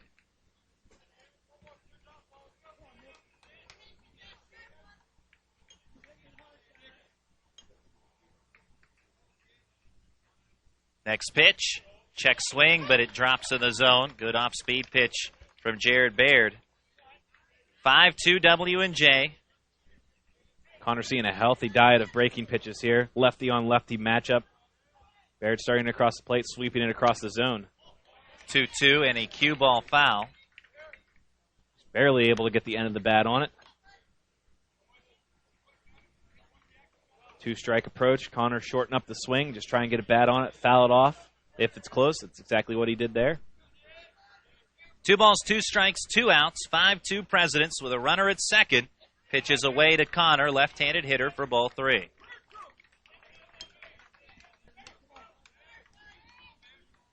Presidents hoping to force a second game today. Thomas More wants to win it in 1. Payoff pitch, roller, through the right side of the infield for a base hit, past the diving Kyle Smith. Runner at third, held up, Cody from right fielder Derek McIlvain, runners at the corners. Thought we were going to have a situation there at the plate. Jeff Hetzer in the third base coaching box was giving Macon the windmill. And after he hit third base, it was the hold up. A good, smart move because Macon have been in a bad way, probably up the line still when that throw was approaching the plate. Strong throw by McIlvain. He's thrown out a few runners in the outfield. Sometimes it's from left field, but still very strong arm out there in right. Brad Popham 0 for 1. Bounced out to short in the second inning. Runners at the corners. And takes outside ball 1. Popham's first hit of the tournament was a 2-out RBI single in the 4th inning yesterday. He strokes a 1-0 pitch to deep center field. Stanish trying to make an over-the-shoulder catch, but he will not be able to because it bounces over him and then over the fence. 2-run book rule double. Dead center field. Stanish had to turn and run back to home plate. Could not get there. Actually, to correct myself, that's an RBI double. The runner, Nick Connor, will have to go back to third. Connor trying to sneak into the dugout, and he snuck right past me, but he has to go back to third because it is a book rule double, so that helps the Presidents out most certainly. It's 5-3. And Connor at third, Popham at second. The Saints would have been better off had it not bounced over the fence. Popham would have probably ended up with more than a double, too. That hit to the deepest part of the ballpark. Tyler Graber pops one out of play. A base hit away all of a sudden. 2 outs. 2 on. 1 base hit away from tying this game. 5-3. Presidents clinging to a 2-run advantage here in the fourth is Nick Connor at third, Brad Popham at second. 0-1. Misses the inside corner. Outfield definitely at a spot where they can make a play on Popham if he chooses to come home. Already talked about McIlvain's arm, staying a strong arm in center, and Vento's at a spot where you definitely have a shot at Popham on a ball to left. 1-1. Fastball outside.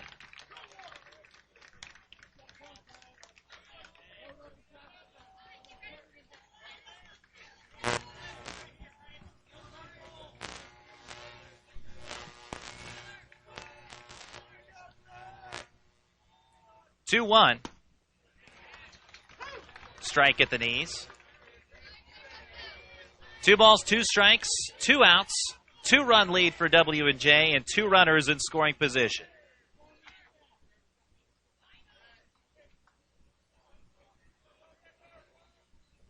Baird deals in a roller to short. Handled on a couple of hops by Ruffing. Throwing 1 hop to first, not picked by Schultz. Connor scores. Popham to third. Inning continues. It's a 5-4 contest now. That an E6 on the throw to first. Ruffing sat back on that ball, halted for a minute just to try and impede his vision, and I think as Ruffing sat back on it, he also sat back on a throw and could not or did not muster a whole lot on it. That caused the short hop. Schultz could not pick it, and the inning continues. Thomas More, huge opportunity here to tie the ball game. Casey Metzger. Inside offering, ball 1. Yesterday, when Thomas More was behind 6-0, they tied it on a wild pitch to make it 6-6, ultimately winning the game 9-6. Mike Vizzini was on the mound then, uncorking that wild pitch. 1-0 from Baird. Strike at the knees. Wild pitch that scored Donovan Pogue yesterday came in the 5th inning. We are in the top of the 4th, 5-4 W&J. Bunt attempt fouled off into the glove of Parrish for a strike, 1-2. Been interesting. That bunt was down. Schultz holding on at first. McLean well behind the third base bag, so that would have been up to Baird and maybe Parrish if it's around home plate. But otherwise, Baird has to get everything.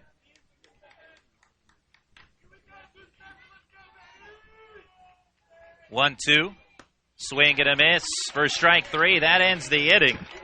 But the Thomas More Saints battle back down by just a run. 3 runs on 4 hits, an error, and 2 left stranded. After 3.5, it's W&J 5, Thomas More 4. You're listening to the PAC Baseball Championships, brought to you by Sport Clips.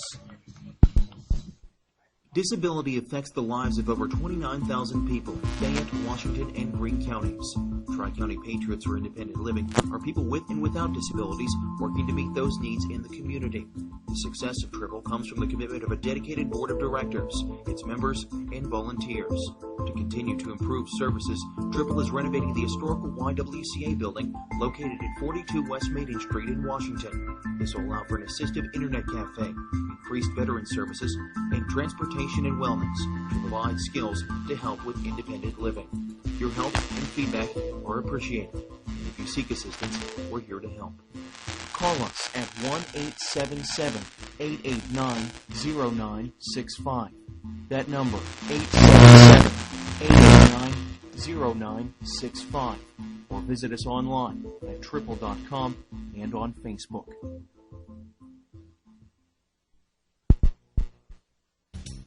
When you are in need of fast, affordable, and professional voiceovers, contact TimeAd Productions.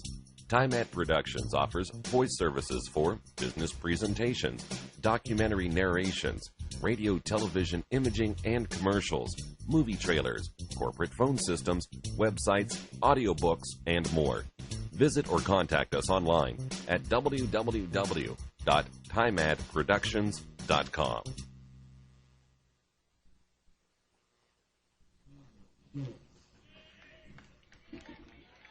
And Michael Ruffing to bat. Schultz flied out to deep left in the first inning.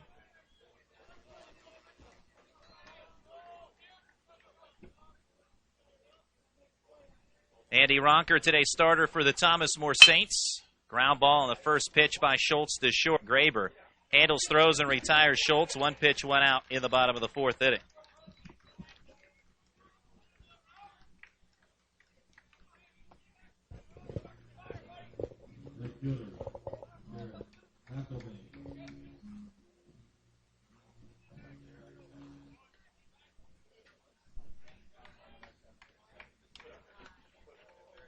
Derek McIlvain, a roller to second in the 2nd inning.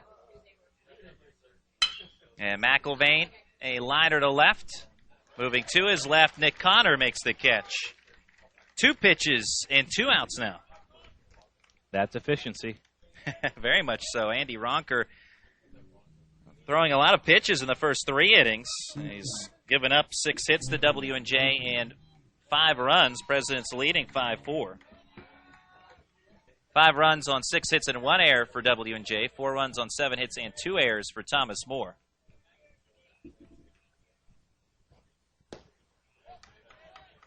Delivery downstairs from Ronker. 1 ball, no strikes.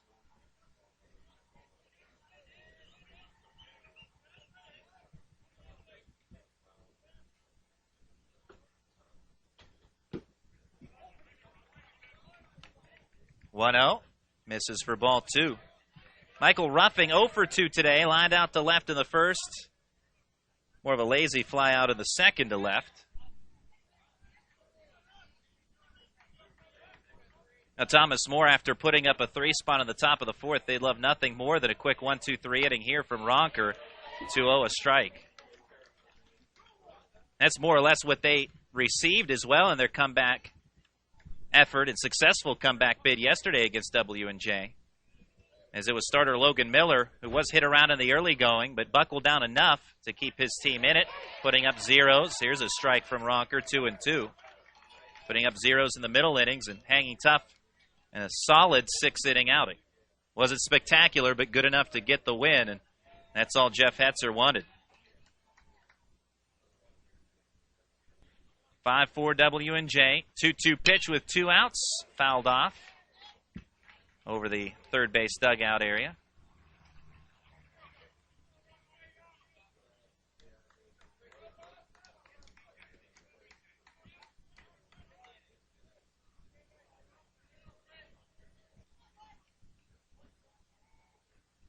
Ronker checking over signs with Brad Popham.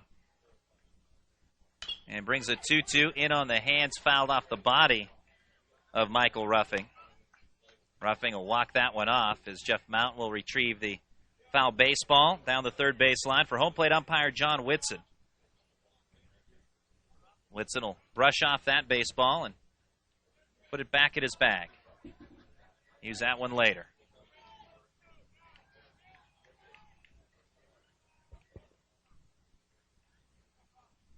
Here's the 2-2 pitch again, and a tapper up the third base line. Glove by Miller. Throw to first is off the mark. Now Ruffing it ahead for second. The ball in foul territory played by Macon. Ruffing at second base where he stops on the errant throw by Travis Miller.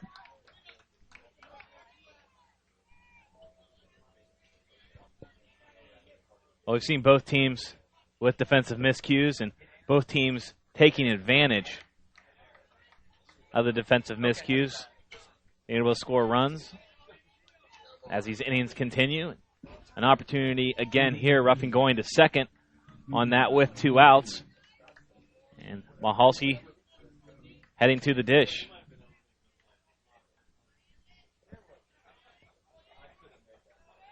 DJ Mahalski. That was error the whole way around. I believe so. Is that what we ruled, error all the way? Error all the way. E5, that puts Ruffing on and then to second. Just wanted to make sure on that. Tough play in coming in, but if the throw is accurate, it gets him. Mahalski on the 1-0. Good breaking ball from Ronker. 1 ball, 1 strike.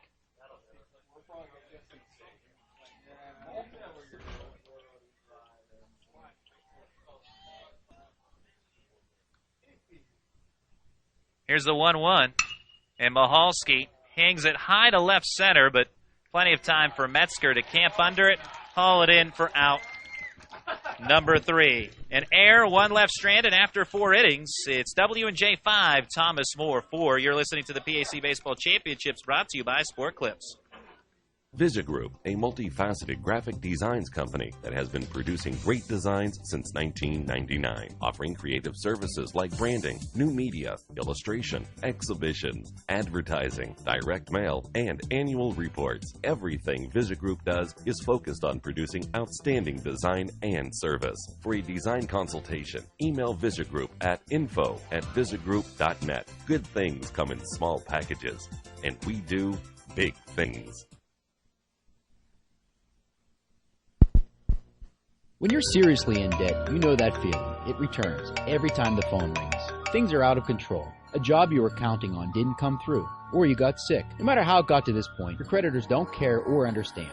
But I do. I'm attorney Dan Foster, Mr. Debt Buster. I'm not here to judge, I'm here to help. Call 877-673-3282 or visit MrDebtBuster.com. There is a way out, and I'll help get you there. Foster Law Offices is a debt relief agency helping people file for relief under the U.S. Bankruptcy Code. At Ross Memorial Park, it's 5-4, W&J leading Thomas More. Going back to the bottom of the 4th inning, officially, Michael Ruffing reaches on a single, then moves to second on an error. As I was misinformed from Joe Toscano. And that was charge me with an error that was for trusting Joe Toscano. But Scott McGinnis says single and error, and he is the official scorer, and that's what matters most. Pitch a strike in the top of the 5th, Jason Handley at the plate. He looks at strike 1. I would also agree with Scott. Strike 2. I would also agree with Scott in his assessment. Tough play for Miller coming in, throwing off, bouncing air. Now I'm not surprised because it was what I thought it was. 1-2. Wave and a miss. Foul tip into the glove of catcher Parrish for strike 3. And the first out here at the top of the 5th. Again, it's a 5-4 score favoring the Presidents. Well, Jared Baird doing good work so far. His lone appearance of the tournament. First pitch coming in a little low to Heisen. 3-4 and a third. 7 hits. 4 runs. 3 of those earned. 65 pitches now for Mr. Baird. First pitch of ball, the 1-0, a strike on the outside corner. How many pitches it was, you said? That just came in at 65. Baird's 1-1. Off the outside quarter this time. 2 balls and a strike. And we were talking about this early, but that's one of the things that really favors the Presidents in a sense because they have one of their regular starters, or at least a true starter, as I termed it in quotation marks, work game today. A guy that can go multiple innings has seen regular time in that role. Is the count now 2-2 on Heisen. Oh, Ronker also doing good work through 4 innings, 68 pitches. So 2-2 roller off the right side of the mound, played by second baseman Smith from behind. He'll handle, throw, and retire Heisen, 2 outs. The pitch count and fatigue, probably not a huge factor yet for him, although building a little bit. I don't know how many outings this year have gone 4 innings for him or down the road as a reliever. Cody Mace. Backhand play by Baird. He'll jog it halfway and then underhand flip to first baseman Schultz to get the out. Boy, Baird had to go across his body, falling away from the mound to get to that ball. Job well done. And that ends the frame. After 4.5, as the Saints retired in order after 4.5. It's W&J 5, Thomas More 4. You're listening to the PAC Baseball Championships, brought to you by Sport Clips.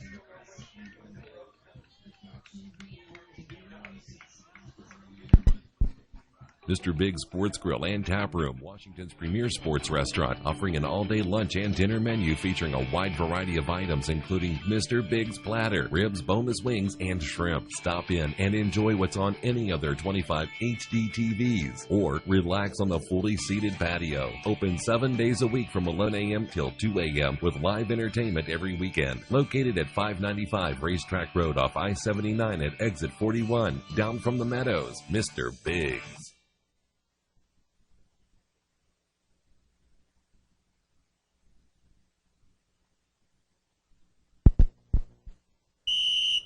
We're here at Sport Clips, the new just for guys haircutting place, to see what the buzz is about. How was it? Nice cut, nice price, professional stylist. Doesn't get any better than this. There's sports on TV at every chair. I got an awesome haircut, steam towel treatment, neck and shoulder massage. I went all the way. What are you waiting for? Sport Clips is now in your neighborhood. At Sport Clips, guys win.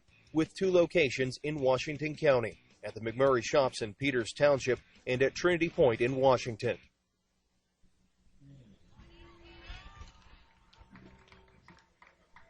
At Ross Memorial, 5-4 W&J over the Thomas More Saints. And Justin, we're talking about Jared Baird and his innings as a starter for the Presidents. Andy Ronker, while he's pitched mostly out of the back end of the bullpen for his career at Thomas More, he's certainly not foreign to going deep in ball games. Yeah, did have a 7-inning appearance, complete game against Westminster earlier this year. Allowed 7 hits, just 2 runs.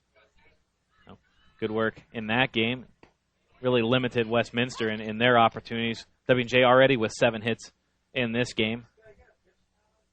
1-0 pitch, a strike on the outside corner to Josh Stanish, who's 2 for 2 with 2 runs scored and a stolen base in this one. 1-1. Stanish, Tapper. Caught him in the box. Let's see here. No, it's a fair ball or foul ball. Late decision by John Whitsitt and Thomas More. Everybody's kind of disgruntled with the call because it was a late decision. His body that trickled into foul territory, and Thomas More thought it was a fair ball, just a swinging bunt, basically. Jeff Hetzer comes out to argue. Initially, Stanish argued when there was no call. Then once a late decision was made, Thomas More became upset. Well, that's one of those, sometimes the home plate umpire cannot see that, needs the help of the base umpires. Different angles. See that ball change direction, but I think that went off of him just by Stanish's reaction and everyone else's reaction as well. Thomas Moore was a little late in playing that ball. I think ultimately the right call was made. Just the way that it was made, a little delayed, maybe hurt some people, but the point is to get it right, and they did. 1-2 outside, 2 balls and 2 strikes. No need for instant replay here. No. Tell you what, it's been a joy to watch baseball without instant replay. That's just my opinion. I agree. 2-2. Breaking ball swung on and missed in the dirt. Popham having some trouble with it. Now the throw to first just gets Stanish to complete the strikeout. 2-3. 1 out in the bottom of the 5th. That was all a product of Josh Stanish and Popham knowing that Stanish was flying down the line, trying to hurry and drop the ball a couple times. Could not get a grip on it, then fired a strike down to Heisen at first. And it was a good time. The third time was the charm. One more hesitation.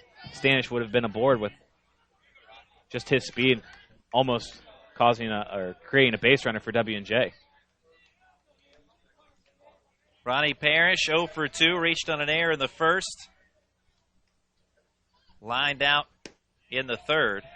He takes low and away ball 1.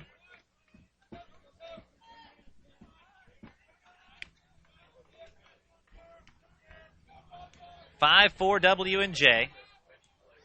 Andy Ronker's 1-0. Curveball is strike. As you would expect out of a guy who typically closes, Ronker with a pretty good fastball that complements that by hitting his spots with the breaking ball. Still coming in pretty good, too. 1-1. And a ground ball and a couple of hops to short. Graber handles, low throw to first, but Heisen takes care of that on the back end. 2 down in the bottom of the 5th. Seen a couple times from the middle infielders not muster a whole lot of anything on their throws. Roughing at a throw, get away from him that Schultz could not handle a few innings ago. And Graber there, not the strongest of throws, but got the job done. Second out of the inning. Nick Vento 0 for 2 with an RBI ground out in the first inning. 1-run lead for W&J. Vento fouls one out of play. While there are dark clouds around the ballpark, looks like the sun trying to fight its way through. At least for the moment. It's looked real bad to the north for pretty much the duration of this game, and we had some heavy storms, or heavy showers at least, roll through here about an hour and a half before first pitch. Now everything clear, and it's been clear since first pitch. 0-1 stopped in the dirt by Popham. 1 ball, 1 strike. Ronker working to Vento. 2 outs, nobody on, bottom of the 5th.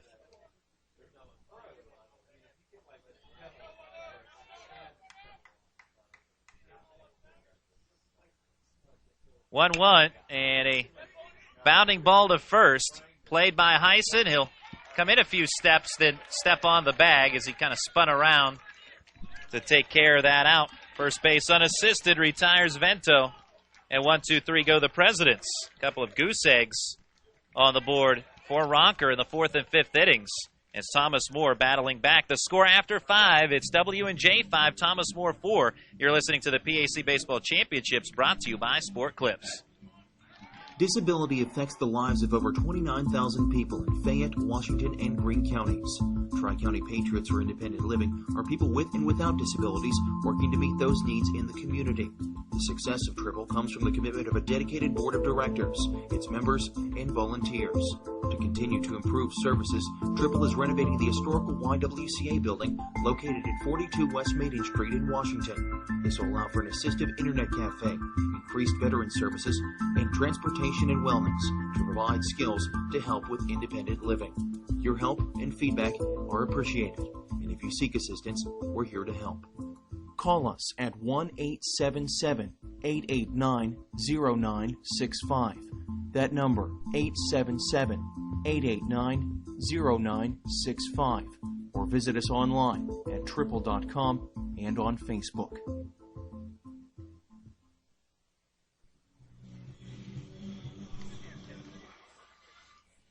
W&J 5, Thomas More 4, as we head to the 6th. Travis Miller, Donovan Pogue, and Nick Connor, the batters for the Saints. Starting pitcher in this one, Southpaw Jared Baird for the W&J Presidents. Baird grips the baseball, ready to deal. And first pitch swinging, ground ball hits the cut of the grass. And a great diving play by McLean. Strong throw to first in time. Oh, what a terrific play by McLean. It took a bad hop on him, and on the dive still reeled it in, and then put on a strike to first base. That was a big league play. That was a big play right there. Diving down the line, showing off the cannon, Gold Glove effort. That might have been the defensive play of the tournament. We've seen some good ones so far, but that was McLean. Donovan Pogue 0 for 2. Pogue accepts a strike on the outer edge, so Travis Miller denied, and he has been stroking the baseball all tournament long. Took a great play there to retire him. Here now a dribbler up the third base line. Bare hand attempt by McLean, but he'll just hold on to it. Infield single for Donovan Pogue. I was waiting for another top shelf play, but that was the better decision. McLean just eats it. Yeah, had to come a long way for that one. Playing deep, and should be playing deep against Pogue. Just too much time running in and fielding that ball.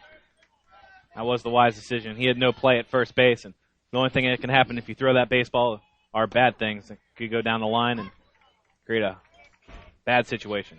Nick Connor watches strike one. He's 2 for 2 today with an RBI and a run scored. His 2-out RBI single in the second. Got Thomas More on the scoreboard at that time. 0-1. Pitch a strike on the outside corner. W&J 3 runs in the first, 2 in the third. The Saints 1 run in the second and 3 runs in the fourth. Baird's still humming too with his fastball. He's been mixing in a lot of breaking pitches today, but that fastball's still a good jump. 0-2 outside. While the Saints have scored, they have not forced Baird to work extremely hard in that. He's had a couple of 1-2-3 innings along the way. Yeah, just even the run scored in the second, just minimal hitters faced. Nice breaking ball there. Locks up Nick Connor for strike 3 looking. 2 outs in the 6th. That one started right at Connor's shoulder and broke back across the plate. Locked him up. Frozen for the third strike. Pogue at first base with 2 away. It's Brad Popham who doubled in a run in the 4th inning. That's such a difficult pitch to hit, especially working away. Connor almost ready to dive out over the plate at the next pitch, and then he starts a breaking ball at the hitter. Difficult to do anything with that. And this one ripped by Popham to left. It'll get down, and Vento cuts it off before the fence in left. That'll keep Pogue at second. Runners at first and second. Vento and getting to that ball, yeah. Who knows? That might make a difference. Well, had Pogue probably, he wasn't thinking about it. He was definitely going to third if that ball kicks past Vento, and you probably have Popham on second. Second straight double, so Thomas More still threatening here, but a bigger threat if they're up another base. Swing and a foul tip into the glove of catcher Ronnie Parrish. Tyler Graber with strike one on him. Graber has reached twice, a single in the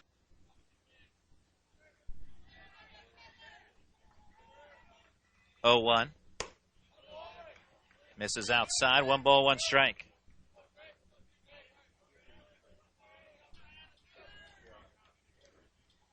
One-run lead for W&J, 2 outs.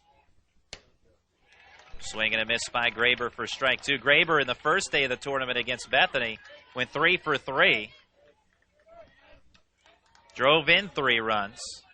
Was our Mr. Biggs big player of the game. That was in a 14-5 win for the Saints.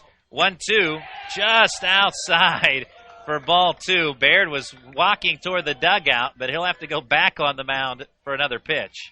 Parrish did a nice job catching that pitch, but I think he may have set up just a hair outside. 2 balls, 2 strikes, 2 outs, and 2 on for the Saints. Pitch away again, 3-2. Full count, runners will be off.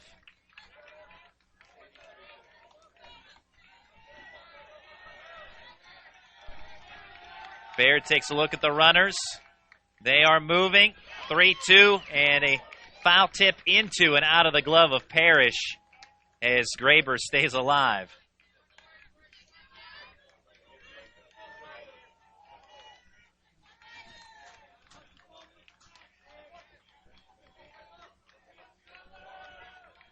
President's up by a run. Baird steps off the mound to look Pogue back to second, trying to keep him close. Just in case the base runner gets antsy, good move. Although nobody covering second base. Still something to think about. Keep him honest. 3-2, runners go. Ball popped out of play by Graber.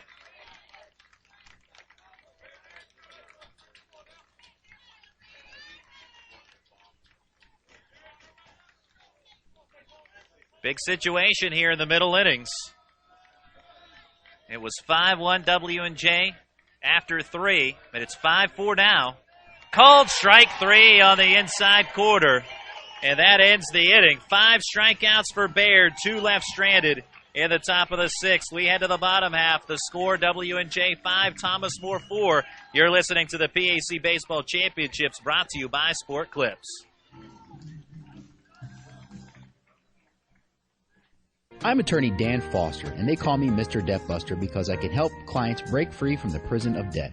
Whether from medical bills, credit cards, or foreclosure, my firm helps good, hardworking people who are going through tough times. We will stop the harassing phone calls and get you the relief you deserve. Give me a call at 877-673-3282 or visit MrDebtBuster.com and let's get a plan together to bust you out of debt. Foster Law Offices is a debt relief agency helping people file for relief under the U.S. Bankruptcy Code.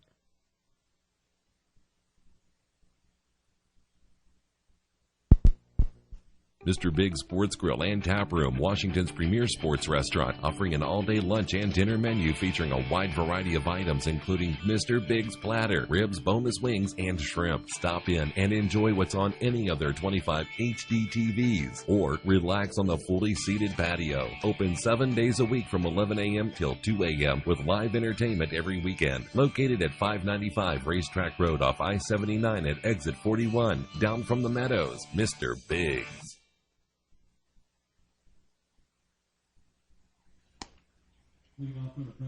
At Ross Memorial Park, close game, 5-4, W&J leading Thomas More. The final day of the PAC Baseball Tournament. These teams hooked up yesterday. Thomas More defeating W&J 9-6. W&J had to go the long way here after their loss to Thomas More. Pummeled Waynesburg in the nightcap of the triple-header, 16-9, put up 11 runs in the first inning. Kyle Smith starts the bottom of the 6th against Andy Ronker. Well, this lives up to pretty much most of the games you see in this series between these two schools. Fastball, a strike from Ronker.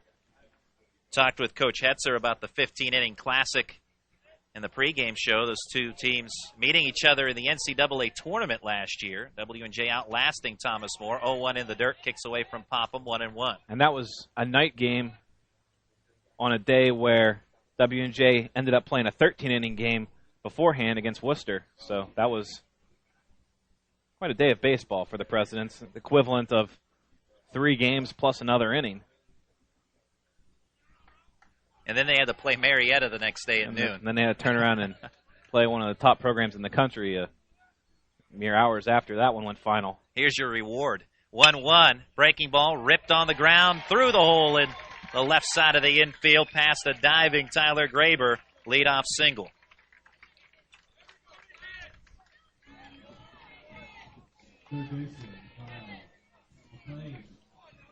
McLean 2 for 2 with a pair of 2-run singles.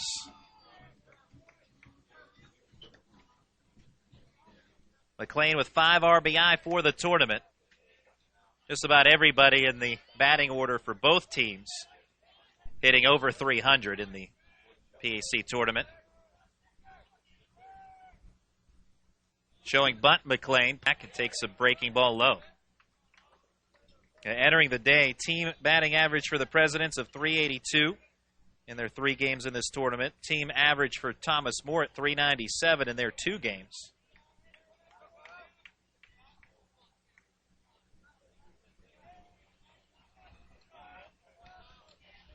Ronker pickoff move, throw to first. Does not get Kyle Smith this time. There was a pickoff of DJ Mahalski in the second inning for Ronker.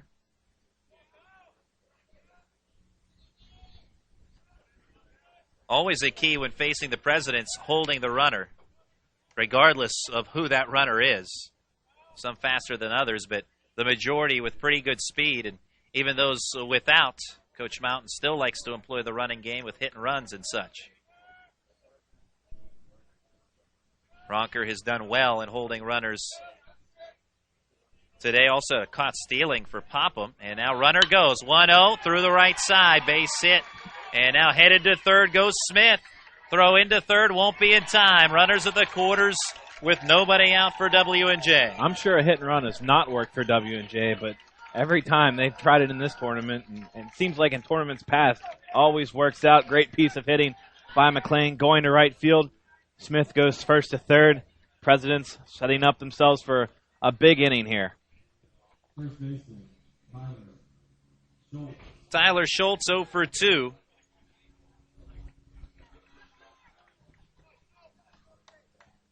Bottom of the order, 0 for 4 combined between Schultz and McIlvain. They're looking for a hit here to expand their lead. Presidents on top 5-4 in the bottom of the 6th. Corner infielders coming over to chat with Andy Ronker as they get settled with runners at those respective bases. And that's smart because you want to be aware of all potential situations, as we talked about the speed play of W&J.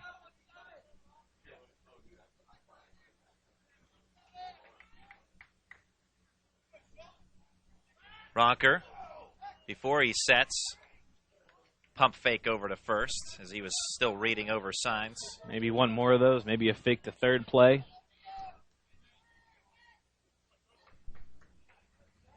Turn and throw to first. Back standing, short lead for McLean. McLean was caught stealing in the 3rd inning. And Jeff Hetzer wants to come out for a chat with his infield. It was a good idea. It's a big part of the game, and knowing that W&J likes to use the running game, different kinds of things. You want to make sure everybody on the defensive side is on the same page, what to do in case of a steal, what to do in case of a bunt or some kind of chopper where you're coming in. Is there going to be a play made on Smith coming down the line at third, or just looking for 2 in this situation? Some new baseballs on the way for home plate umpire John Whitson as we're in the bottom of the 6th. Presidents up by a run. W&J grabbed a 3-0 lead in the 1st inning. RBIs by Parrish, Vento, and McLean. Thomas More getting 1 in the 2nd, an RBI single by Nick Connor. Presidents plating 2 in the bottom of the 3rd. An error scored Stanish and an RBI single by Kyle McLean. Brought home Kyle Smith. It was 5-1 Presidents at that point, but a 3-run top of the 4th by Thomas More has trimmed it to a 1-run game. W&J After the meeting concludes, Tyler Schultz on the first pitch accepts in the dirt. Good block by Popham. Ball 1.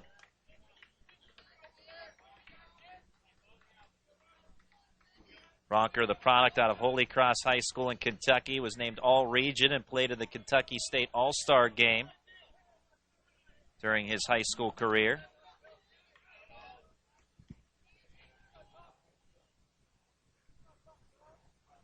Trying to get some big outs here. 1-0 in the dirt. Blocked again by Popham. Well, falling behind is not a good way to get outs. Now Schultz can look for a pitch in this situation. Ahead in the count, 2 balls, no strikes.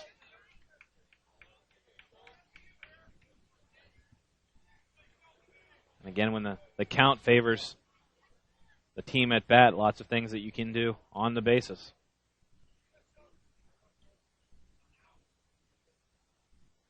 Two balls, no strikes. Fastball inside.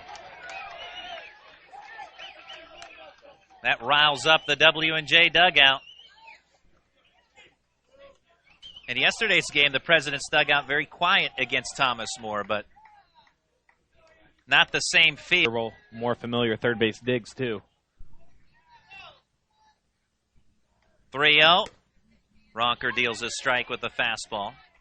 He was taking that pitch all the way was Tyler Schultz. And expect him, if he sees the same type of pitch here, to jump on it.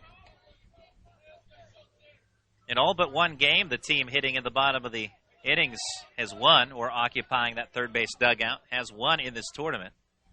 The only one to lose was Waynesburg last night to W&J. 3-1. Called strike 2. Runner was off. No throw into second. Good break by Kyle McLean, so he steals second without a throw. That's a good pitch to run on. If it's a fastball, if it's in the zone, Schultz, very good hitter, jumps on it. Breaking ball, he lets go, but McLean, because it's a breaking ball, able to steal second uncontested. Now the infield moves in with no force play except at first.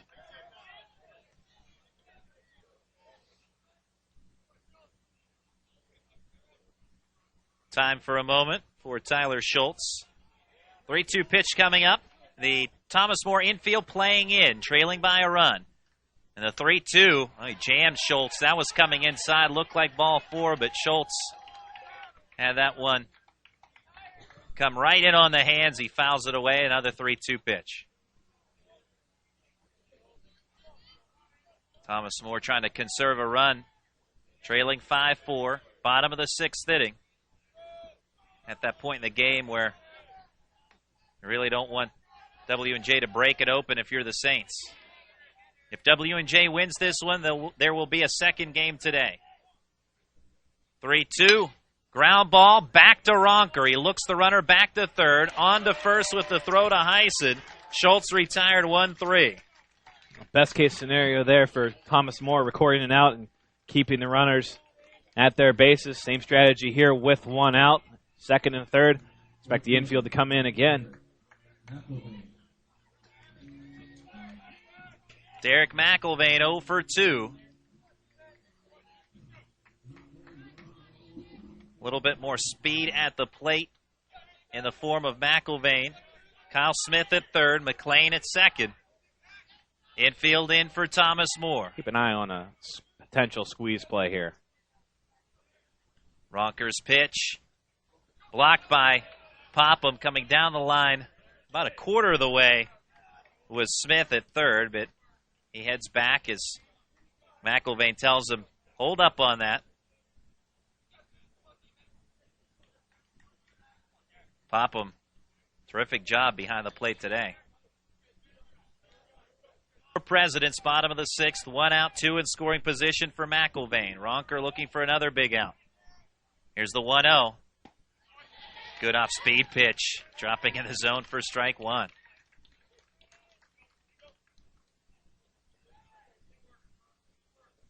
Cloudy day at Ross Memorial Park. 25-minute rain delay to start.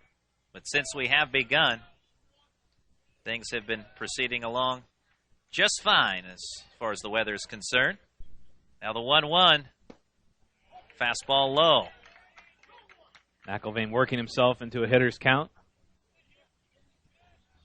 Ronker falling behind again.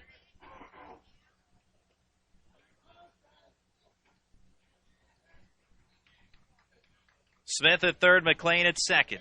Ronker, long look in at the signs with Popham, now settles. Deals the 2-1, breaking ball, wave and a miss. Well out in front, McIlvain for strike 2. That was a big pitch by Ronker. Needing a strike, staying away from the fastball. McIlvain thinking fastball out in front of the breaking pitch. It's 16 at-bats of the tournament. McIlvain has struck out 2 times. Ronker would like to make it 3 here.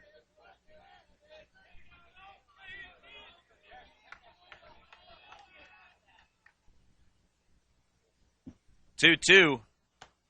Breaking ball off the outside corner. That one got away from Ronker a little bit. And now a full count. First base is open. Michael Ruffing waits on deck.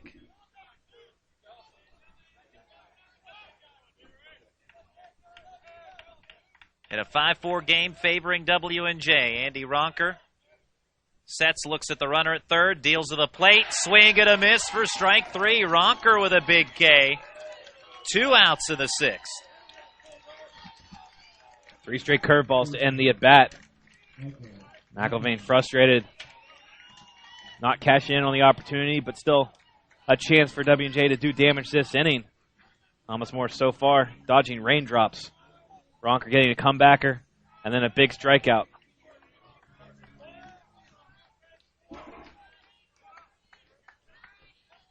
Now with 2 outs, it's left-handed hitting Michael Ruffing.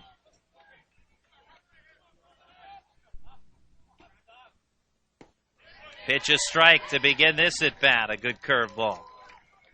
Starting to go more to the breaking pitch now and having a lot of confidence in throwing it.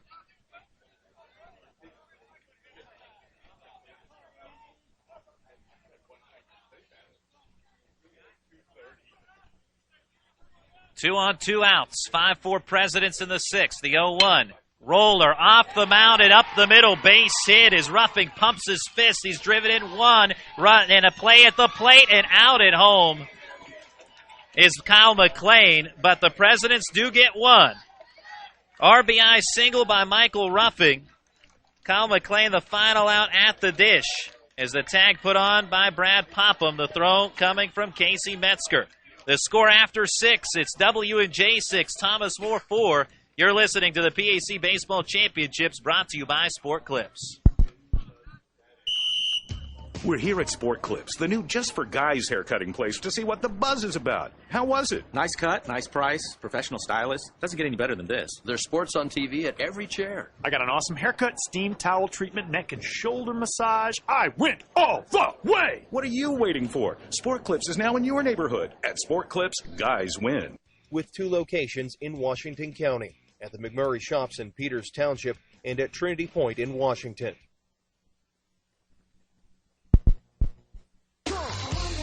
Yo, what's up? This is the Black Eyed Peas, and we're here for RAD, recording artists, actors, and athletes against drunk driving. Music is one of the most important things in our lives, but nothing is more important than life itself. So when you drink and drive, you're risking the life of yourself and the lives of everybody on the road. Don't plan to drive, just plan ahead. A public service message brought to you by the U.S. Department of Transportation, RAD, the National Association of Broadcasters, and the Ad Council.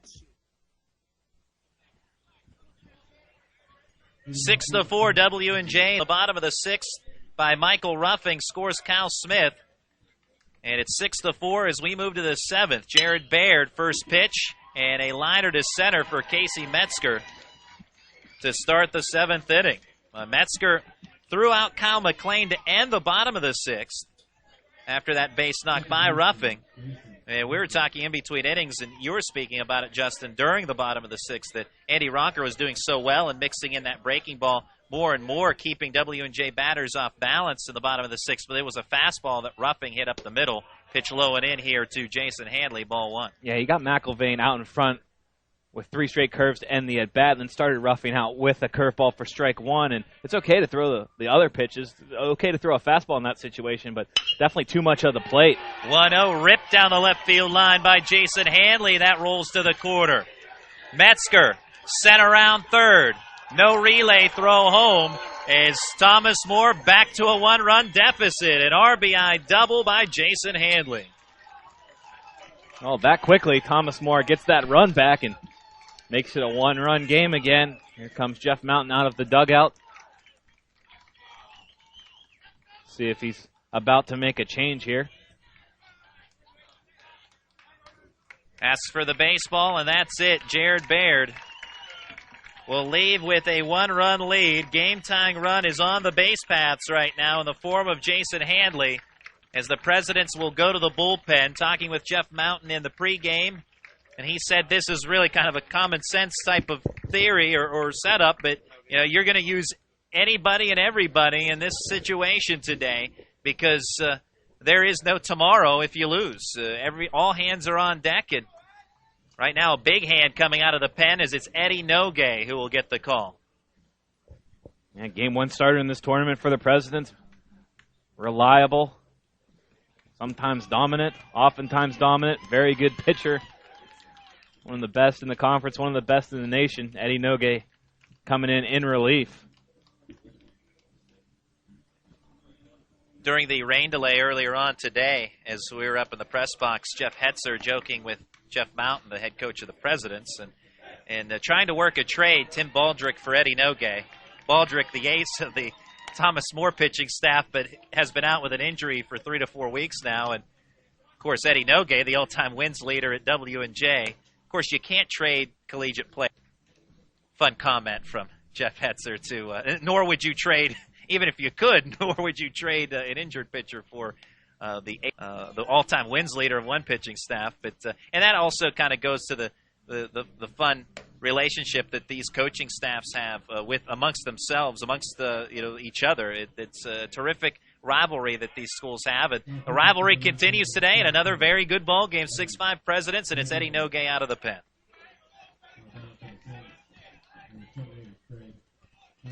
So Baird, 6+ innings. Exits after yielding 11 hits, 5 runs, is responsible for the runner at second.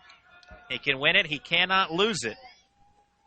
And Eddie Nogue trying to keep him in position of winning it as he delivers high to Craig Heisen.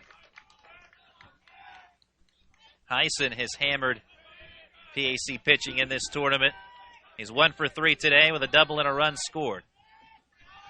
Runner at second, nobody out in the 7th. Nogue's pitch, Heisen, fly ball to left, long run for left fielder Vento. He won't get to it. It'll bounce over the fence, book rule double.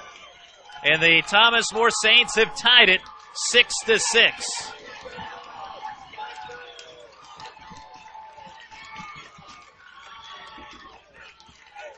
You can hear the Thomas More dugout and the black and blue faithful that have made it out to Washington, PA for this tournament. The Saints come from behind yet again against W&J in a big-time double by Craig Heisen off of Eddie Nogue. Now a chance to grab the lead in the 7th inning. Still nobody out.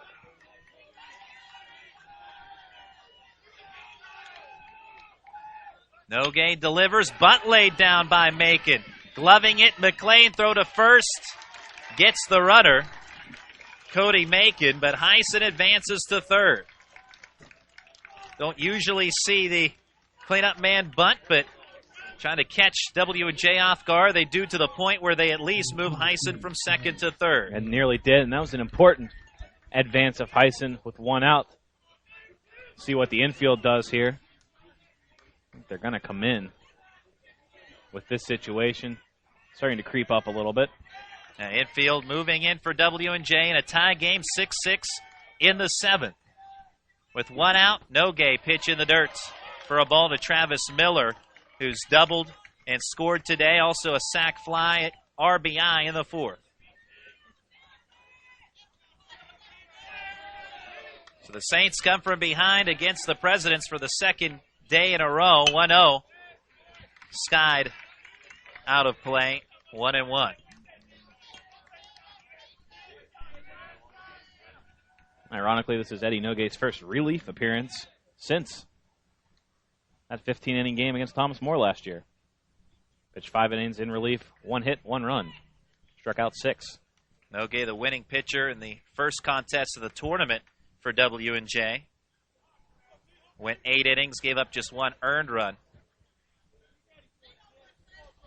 Did allow 4 total.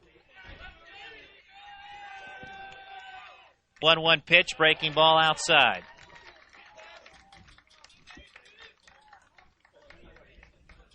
Travis Miller, right-handed hitting third baseman, talking with Jeff Hetzer about Miller, said he's an extremely hard worker, first at the ballpark and last to leave. 2-1 outside on the bender, 3-1. And Jeff Mountain had preached about his pitchers getting in front on Thomas More hitters. Nogue behind. 3-1 to Miller, in the dirt, ball 4.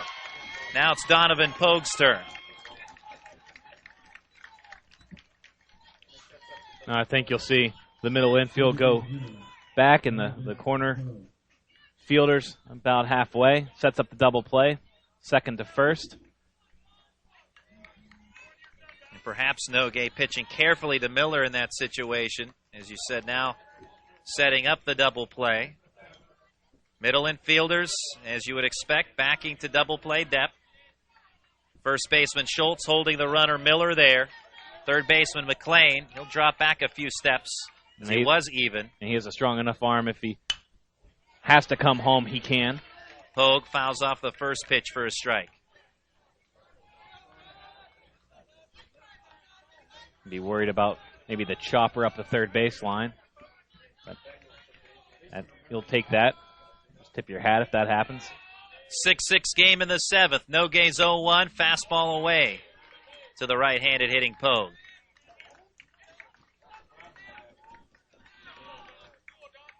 Presidents trailed it 5-1. Thomas More rather trailed the Presidents 5-1. And they have tied it in this top of the 7th. 1-1 coming from Nogue. Back off the glove of Nogue. Trickles away. He'll get to it, throw to first to get the second out, but in to score from third is Heisen. And the Saints have taken a 7-6 lead. And also to second on the play, Travis Miller. If you can field that cleanly, a couple options, but the one would be to spin, throw to second, and potentially start a double play. He might have had an opportunity if as that pops out of his glove, if he comes down with that cleanly, to make a play on Heisen at third, because he was well down the line. But as soon as that trickled away from Nogue, only play was to first base. Nothing else he could do. Thomas More on top for the first time today, 7-6. Nick Connor with a runner at second and 2 outs. Nogue fastball low and in.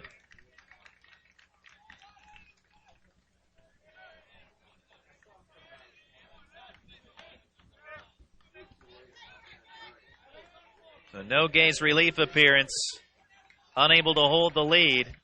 And now he is on the hook. 1-0, a strike on the outside corner, but he's still trying to get through this inning without any more damage now that the Saints have grabbed a 7-6 advantage. 1 in the second, 3 in the fourth, 3 in this top of the 7th for the Saints. Nogue from the stretch looks back at the runner at second and deals. A slow ground ball past the mound. Second baseman Smith gobbles it up, throws to first, and that ends the inning. But the Saints have scored 3 runs. A walk in, 1 left stranded. 7th inning stretch time at Ross Memorial Park. The score, Thomas More 7, W&J 6. You're listening to the PAC Baseball Championships, brought to you by Sport Clips.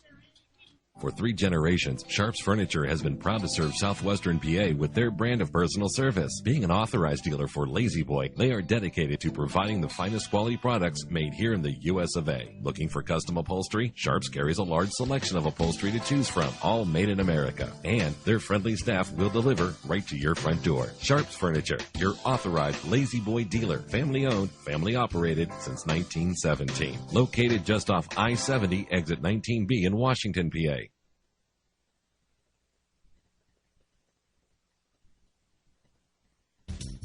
When you are in need of fast, affordable, and professional voiceovers, contact TimeAt Productions. TimeAt Productions offers voice services for business presentations, documentary narrations, radio, television, imaging, and commercials, movie trailers, corporate phone systems, websites, audiobooks, and more. Visit or contact us online at www.timeatproductions.com.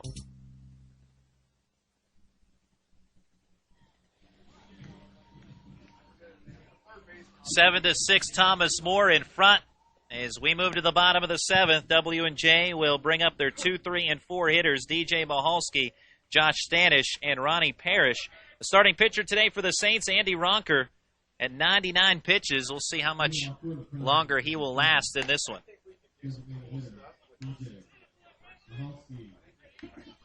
DJ Mahalski, 1 for 2, hit by pitch, scored a run in the first, singled.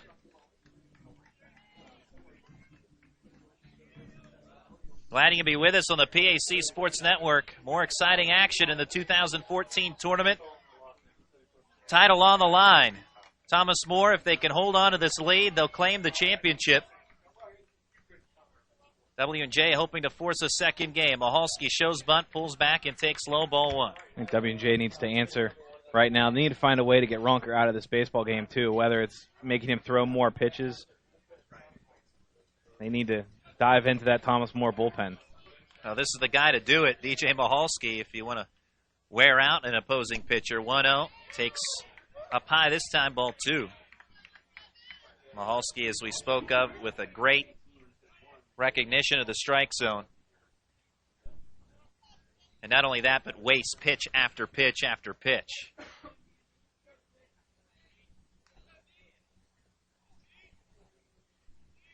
.2-0 from Ronker.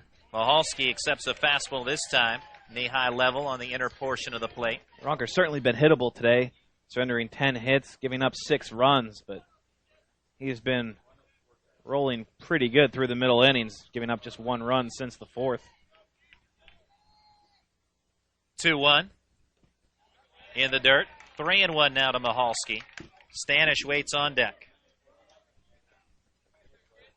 Another reason why Mahalski is so effective as a second hitter. Stanish on deck. See some good pitches when you have Stanish, Parrish, and Vento behind you.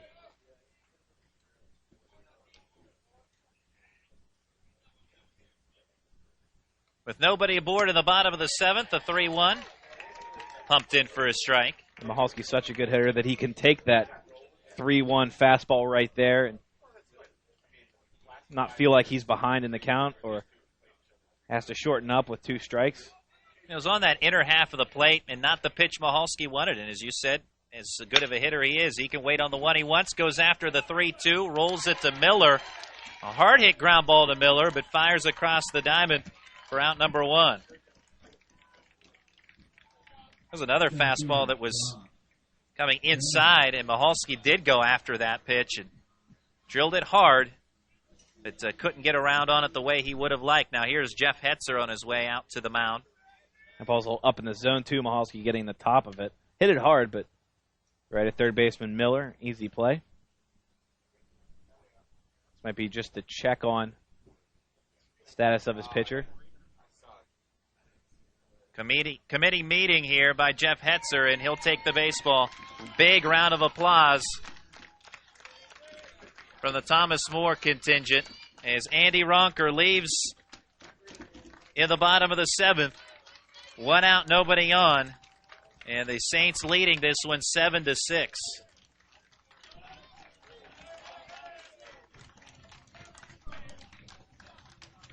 New pitcher now is Ken Ruberg. Ruberg, the 6'3", 185-pound freshman out of Cincinnati, Ohio, and LaSalle High School. We saw Ruberg earlier in this tournament, went 1 inning, gave up 1 run on 1 hit, also walked a batter.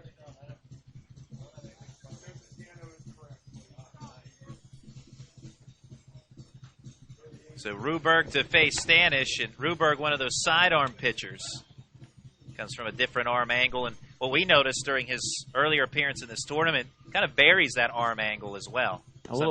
Sometimes true sidearm maybe drops it down a little more or up a little more. Sometimes sidearmers also will just drop their arm down beside them immediately. Ruberg likes to take the ball back behind his back and hide it from the hitters. You see maybe a little more short arm from some sidewinders. Also, sidearmers tend to struggle a little more with control. Seen a couple of Ruberg's pitches earlier in this tournament get away from him. Also, a little movement running in to some right-handed hitters.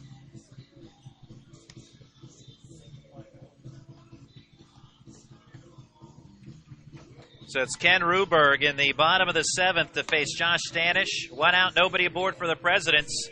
W&J trailing 7-6. If you're just joining us, the Presidents built a 5-1 lead in this one, but the Saints with 3 runs in the 4th. W&J getting 1 back in the 6th, and then the Saints 3 more in the 7th to take a 7-6 lead. So for the second day in a row, the Presidents on top of Thomas More early, but the Saints have taken the lead late. Still plenty of chances here for W&J, down by just a run. Stanish 2 for 3 with 2 singles and 2 runs scored, also a stolen base.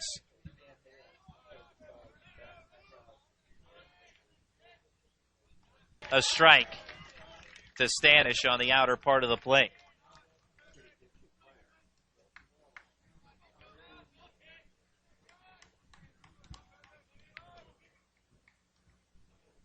Now the 0-1. Just missing low for a ball. Home plate umpire John Whitson hanging with that pitch. Long look at it. Brad Popham, the catcher, nodding his head as he and Whitson discussing the last pitch. Ruberg with his jersey starting to become untucked with the 1-1. Misses in the dirt. 2 balls and a strike. Ruberg will tuck that jersey in now. Is not a matter of a fashion statement. That's really just not going to help you. Still not tucked in completely. He's got that loose flowing shirt, jersey top, so a shirt underneath. 2-1. Curveball, a strike. Good backdoor bender there. Started off the plate, came back to catch that outside corner. Stanish will remember that. Won't let that one go by again. 1-run lead for the Saints. In the bottom of the 7th, Stanish pops up the 2-2 pitch into shallow left center. On his horse comes Metzger. Oh, and he bumps into the second baseman, Graber, who makes the catch. When Metzger called for it, Graber hauls it in. And those two will discuss it, along with some of the other defensive fielders for the Saints. But the out recorded, pop out to short officially, 2 away. Now, the fortunate thing is that Graber was going with a reach coming in, or Graber going out, Metzger coming in with the reach. Graber camped underneath it. We have 2 bodies there. There could have been a lot of contact there, but luckily Metzger couldn't quite get there from his center field position, so minimal contact, just clipped Graber with his arm. Ruberg deals, and a breaking ball foul tip into the glove on the swing by Ronnie Parrish, strike 1. A lot of times you'll see that middle infielder going back, and they'll go back until they hear the center fielder, and that was a case where center fielder Metzger just couldn't quite get there, so he couldn't really call off the middle infielder, but he still went for the ball. And one more step, there could have been a collision there for sure. Yeah, that could have been disastrous because Metzger was coming full speed. 0-2. Parrish, ground ball fair up the third base line. Connor cuts it off before it gets to the wall, and Parrish will settle for a single.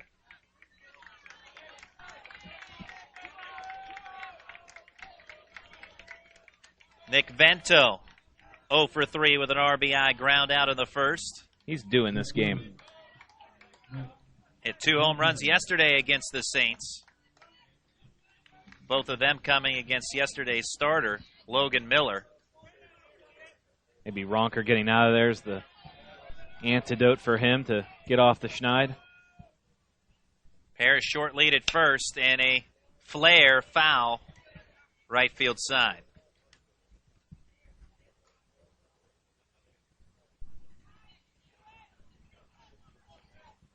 Vento checking signs with Jeff Mountain at the third base coaching box.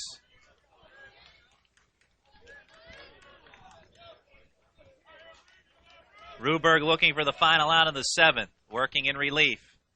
0-1. Curveball misses a bit high, aiming for the outside edge.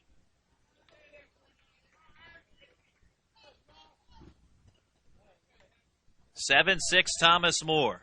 1 on, 2 outs for W&J in the bottom of the 7th. Parrish running on the 1-1. Fly ball out of play over the first base dugout. That was a hit and run. Vento Wants that pitch again.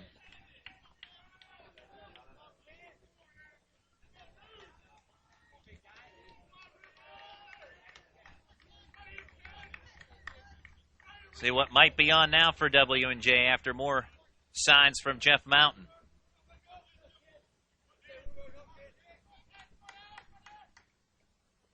In a one-run game, the pitch. 1-2 called, strike three looking on the outer corner. Nick Bento, the third out, and the first strikeout in relief for Ken Ruberg.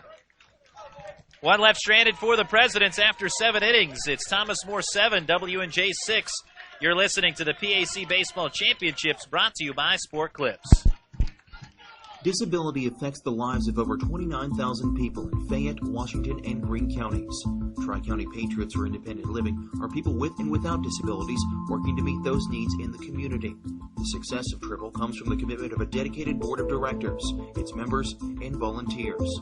To continue to improve services, Triple is renovating the historical YWCA building located at 42 West Maiden Street in Washington. This will allow for an assistive internet cafe, increased veteran service to provide skills to help with independent living. Your help and feedback are appreciated, and if you seek assistance, we're here to help. Call us at 1-877-889-0965. That number, 877-889-0965. Or visit us online at triple.com and on Facebook.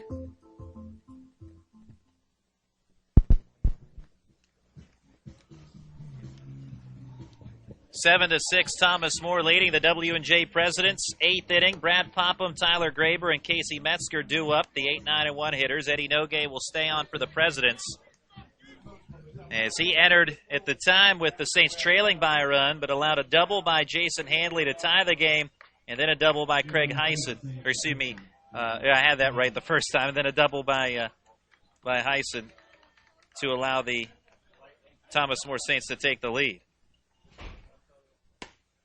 And here is a curveball strike from Eddie Nogue to start off Brad Popham. Ominous-looking clouds beyond the outfield fences. 0-1 pitch is low, 1 ball, 1 strike. But it's still dry here at Ross Memorial, which is good news. I know there's been a check of the radar just moments ago. I don't know for how much longer. Starting to hear some rumbles. Hearing some thunder. 1-1 fouled off, 1-2 on Popham. The umpires who are here for the potential second game of the day, checking in with Joe Onderco on the radar during the half-inning break. 1-2 pitch is outside on the breaking ball. 2 balls, 2 strikes. Saints leading 7-6. Nogue's pitch, and a liner on a hop to Smith at second. Handles it well and easily tosses to first, 1 down. Well, that's why you like playing on turf. You get that true hop, the one hopper. Don't have to worry about where that's going to go. Easy play for Smith. Second to first, 1 away. Tyler Graber has reached twice, a single in air. Also struck out in the 6th inning. Pitch to him from Nogue is a ball. One thing about Eddie Nogue, he does like to work quickly. Ready to go again on the mound. 1-0. Offering a strike. 1-1.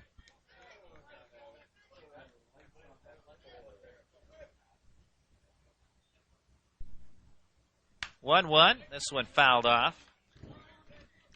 More thunder rumblings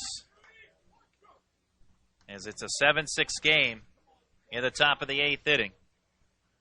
That flag's starting to turn our direction in from center field now. Nogue just misses low. 2 balls and 2 strikes. Probably is not a good look for the weather that has been missing us north. 2-2 is high. And a full count. There's a right-hander loosening in the President's bullpen. As the payoff pitch, high fly ball to right, shallow right. In comes McIlvain to haul it in. 2 outs. Good communication from the Presidents out in short right field. McIlvain calling off Smith. 2 away.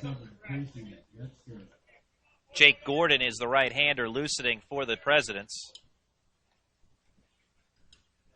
No gain with 2 quick outs. Now it's Casey Metzger. Fastball at the letters, ball 1. Now you might even be able to hear the thunder on our crowd mic. 1-0 chopper to third. Glove by McLean. Throw across. 1-2-3 go the Saints. We head to the bottom of the 8th inning. The score, Thomas More 7, W&J 6. You're listening to the PAC Baseball Championships, brought to you by Sport Clips. Visagroup, a multifaceted graphic designs company that has been producing great designs since 1999, offering creative services like branding, new media, illustration, exhibitions, advertising, direct mail, and annual reports. Everything Visagroup does is focused on producing outstanding design and service. For a design consultation, email Visagroup at info@visagroup.net. Good things come in small packages, and we do big things.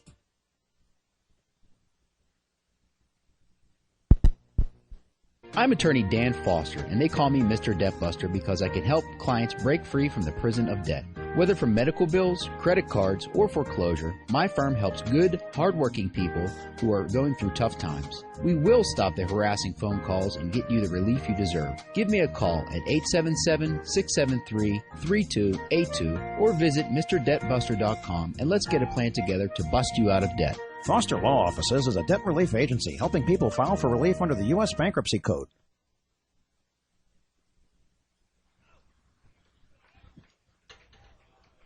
Seven six Thomas More. Bottom of the 8th, Kyle Smith, Kyle McLean, and Tyler Schultz for the Presidents. Ken Ruberg stays on for the Saints in relief. He got the final 2 outs in the bottom of the 7th, leaving 1 stranded. Starting to hover over, but still dry for the moment. As we press on, umpires getting a report on the radar. Those on the field, John Whitson, the home plate umpire. First pitch laid into by Kyle Smith to left center, but hung high, and Metzger will range over to make the catch into the left center field gap for out number 1. Third baseman, Kyle McLean.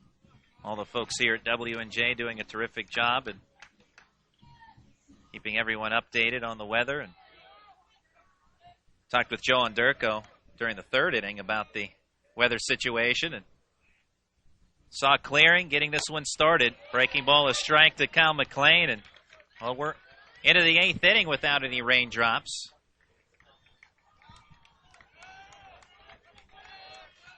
Oh, 1 from Ruberg. Popped out of play on the first base side by McLean. He's in an 0-2 hole.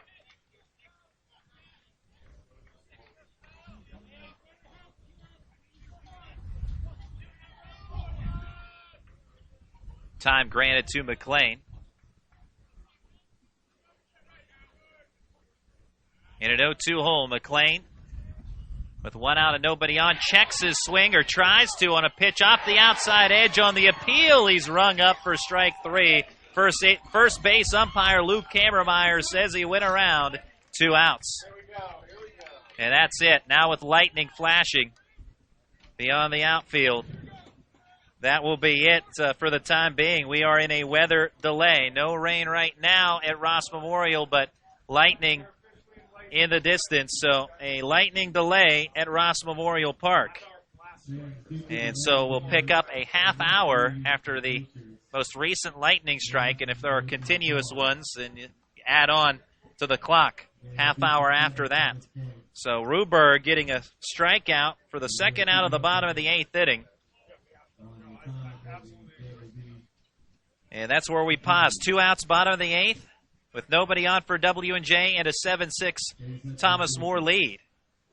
I'll give you a scoring of the, or a recap of the scoring to this point in the game, and then we'll go to our, actually we might be going to that a little sooner as some of that rain starting to, or actually we're just realigning here to get the garage door down here in the press box. So we will still give you the scoring recap. Yeah, just have to do some rearranging here. A little housekeeping, that's all. Decorating. We need to feng shui the equipment here. So, as we are in the weather delay, and again, the last lightning strike at 3:38 p.m. here. The Presidents jumping out to a 3-0 lead in the first inning. DJ Mahalski was hit by a pitch. Wild pitch would move him to second. Josh Stanish with a single, advancing Mahalski to third. Ronnie Parrish reaching on an error that brings home Mahalski. It was an E5 that allowed Mahalski to score, and the Presidents grabbed a 1-0 lead with 2 runners aboard, runners at first and second. Stanish at second and Parrish at first. A double steal employed by the Presidents moved runners along. Nick Vento with an RBI ground out scored Stanish. It was 2-0 W&J. Hit batsman by Kyle Smith. And then Kyle McLean with an RBI single plated Parrish. It was 3-0 Presidents. Thomas More getting one back in the second. A one-out double by Travis Miller. He advanced to third on a wild pitch. An out later, Nick Connor with an RBI single. And the Saints on the board at 3-1.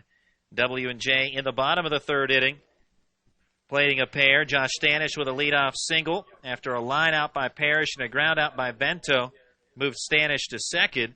Kyle Smith singling to move Stanish to third, and then an RBI single by Kyle McLean scored Stanish, and it was a 4-1 lead. Stanish scores on an error. It was a single by Kyle Smith, and then the errant throw by third baseman Travis Miller, as it was a hit error. Stanish scoring on the E5. Then Kyle McLean with an RBI single scored Kyle Smith moments later, and it was 5-1 W&J. On to the fourth, and Thomas More beginning their comeback. A leadoff double by Craig Heisen. A single by Cody Macon advanced Heisen to third. Sac fly RBI by Travis Miller cut it to a 5-2 game. Stolen base by Cody Macon moved him to second. Nick Connor with a single. Runners at the quarters. RBI double by Brad Popham made it a 5-3 game, and then Nick Connor scoring on an E6 on a ground ball hit by Tyler Graber. It was 5-4. President's lead cut to 1. In the sixth inning, W&J adding on what at that time appeared to be a big insurance run. Leadoff single by Kyle Smith. Kyle McLean singled. Tyler Schultz after a ground out. And Derek McIlvain with a strikeout. Michael Ruffing drives in a run. RBI single plates Kyle Smith. It became 6-4 Presidents, and then an important 3-run top of the seventh for Thomas More as a leadoff single by Casey Metzger. RBI double by Jason Handley. Cut it to a 6-5 game. Craig Heisen followed with an RBI double to bring home Jason Handley. It was 6-6. And then a ground ball RBI that allowed Heisen to score gave the Thomas More Saints a 7-6 lead. That was on a Donovan Pogue ground out, actually an infield single that trickled off the glove of Eddie Nogue to bring home Heisen from third, and it was 7-6 Thomas More. And that's where we stand now, 7-6 with 2 outs in the bottom of the 8th inning and nobody on for the W&J Presidents. Well, it's an interesting situation, not just with the weather right now, halting play, but also with the pitchers that are involved out there on the mound. Ken Ruberg out for Thomas More, getting the first 2 outs of the 8th inning, and Eddie Nogue, who just pitched on Thursday, in action right now for W&J. So as long as play is halted, who knows what happens after this, but if it's for an extended period of time, both of them probably can come back because they haven't been out there that long. Nogue, typically a starter, doesn't really work in relief a whole lot, so it might be a little more difficult for him starting and stopping, but remains to be seen. Certainly a tight situation here, and W&J trying to do something with 2 outs and nobody on base here in the 8th inning. 4 outs to work with, trailing by 1.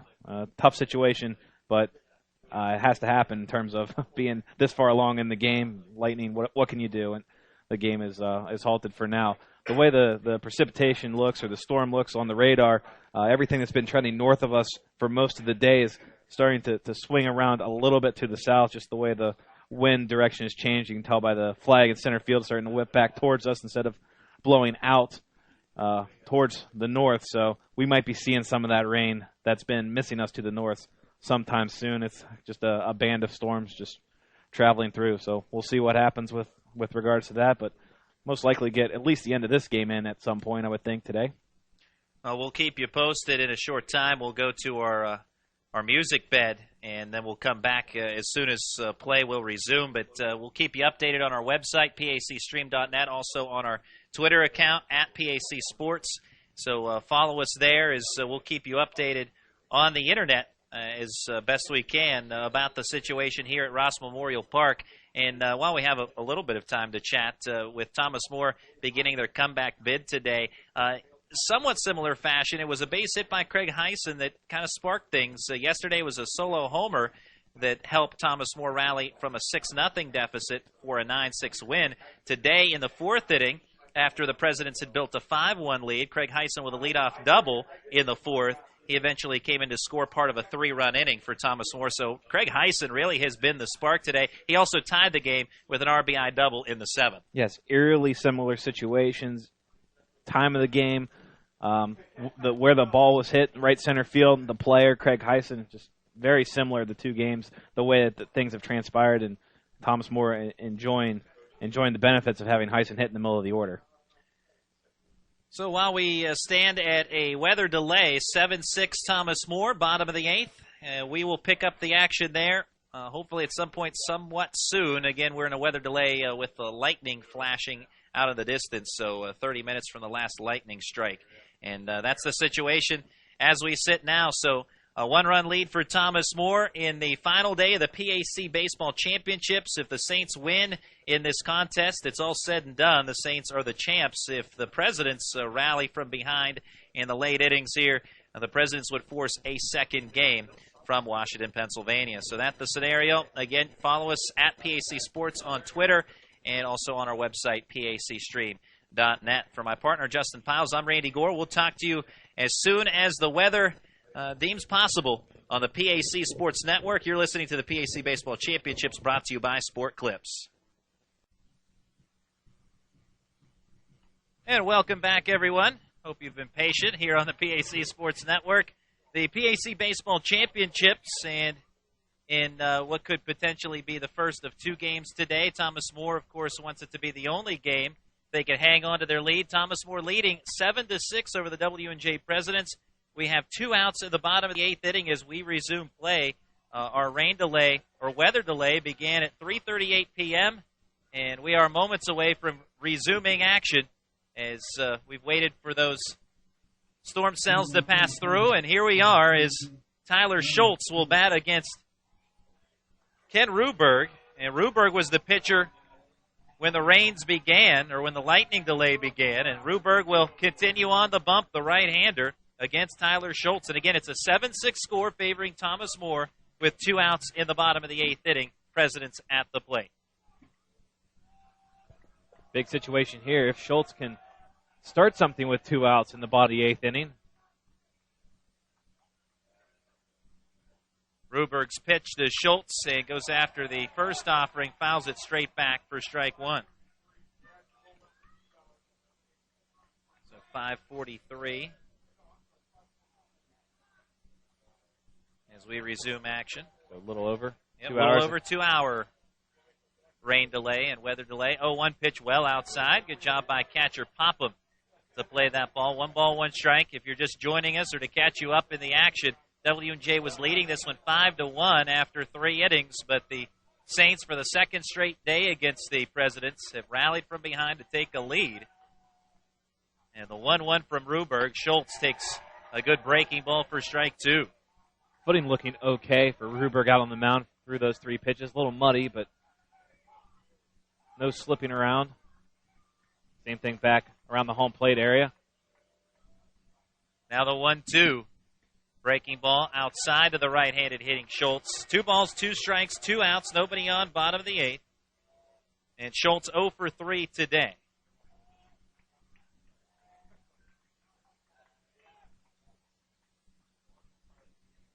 Here comes the 2-2. Outside, full count. Throwing across his body on the last 2. We mentioned when he came into the game, Ruberg likes to drop down sidearm, and both of those hung on to much too long, way outside. Big pitch coming here. Base is empty, but all know about the damage done with 2 outs in this tournament. Just a little spark might be what W&J needs. Payoff pitch, and this one skied down the left field line. And, oh boy, that ball hauled in by left fielder Jason Handley as he had some trouble with it, but it drops It would have been in fair territory, but he made the catch. Yeah, had to fight the raindrops a little bit, looking up there. And difficult, especially against the sky, too. Maybe a white ball against the white sky. But able to haul it in for the last out of the 8th inning. And as we've made our return, we'll actually catch you up to date a little bit out of this rain delay, a little over a 2-hour weather delay at Ross Memorial Park, which began at the bottom of the 8th inning, 2 outs. We picked up the action with the Tyler Schultz at bat. He flies out to left. Thomas More with the defensive changes. They moved second baseman Handley to left field, brought in Marcus Wolfel to play short, moving Tyler Graber from short to second. So what that means in terms of the batting order, you can plug Wolfel into the 7th spot in the order for Nick Connor, although if the side is retired in order, you won't see Wolfel come to bat. Some changes here for W&J as we head to the 9th inning now. New pitcher for the Presidents will be there. We'll describe it as former third baseman Kyle McLean going from third to the pitcher's mound. He's also the team's closer. Kyle Smith goes from second to third. The designated hitter to start the day, DJ Mahalski, is now at first base for Schultz. And Anthony Palladino in at second base, as again Kyle Smith has gone from second to third. So Palladino in the 8th spot of the batting order for W&J, as Tyler Schultz made his exit. So once more, Palladino at second, Mahalski now at first, Kyle Smith from second to third, and Kyle McLean on the bump. McLean, a hard-throwing right-hander. We've already seen the arm he has from third. He was on the mound earlier in this tournament. W&J's closer during the season, but right now he's just going to try and keep this a one-run game, a safe situation for him, although he did have 10 during the regular season.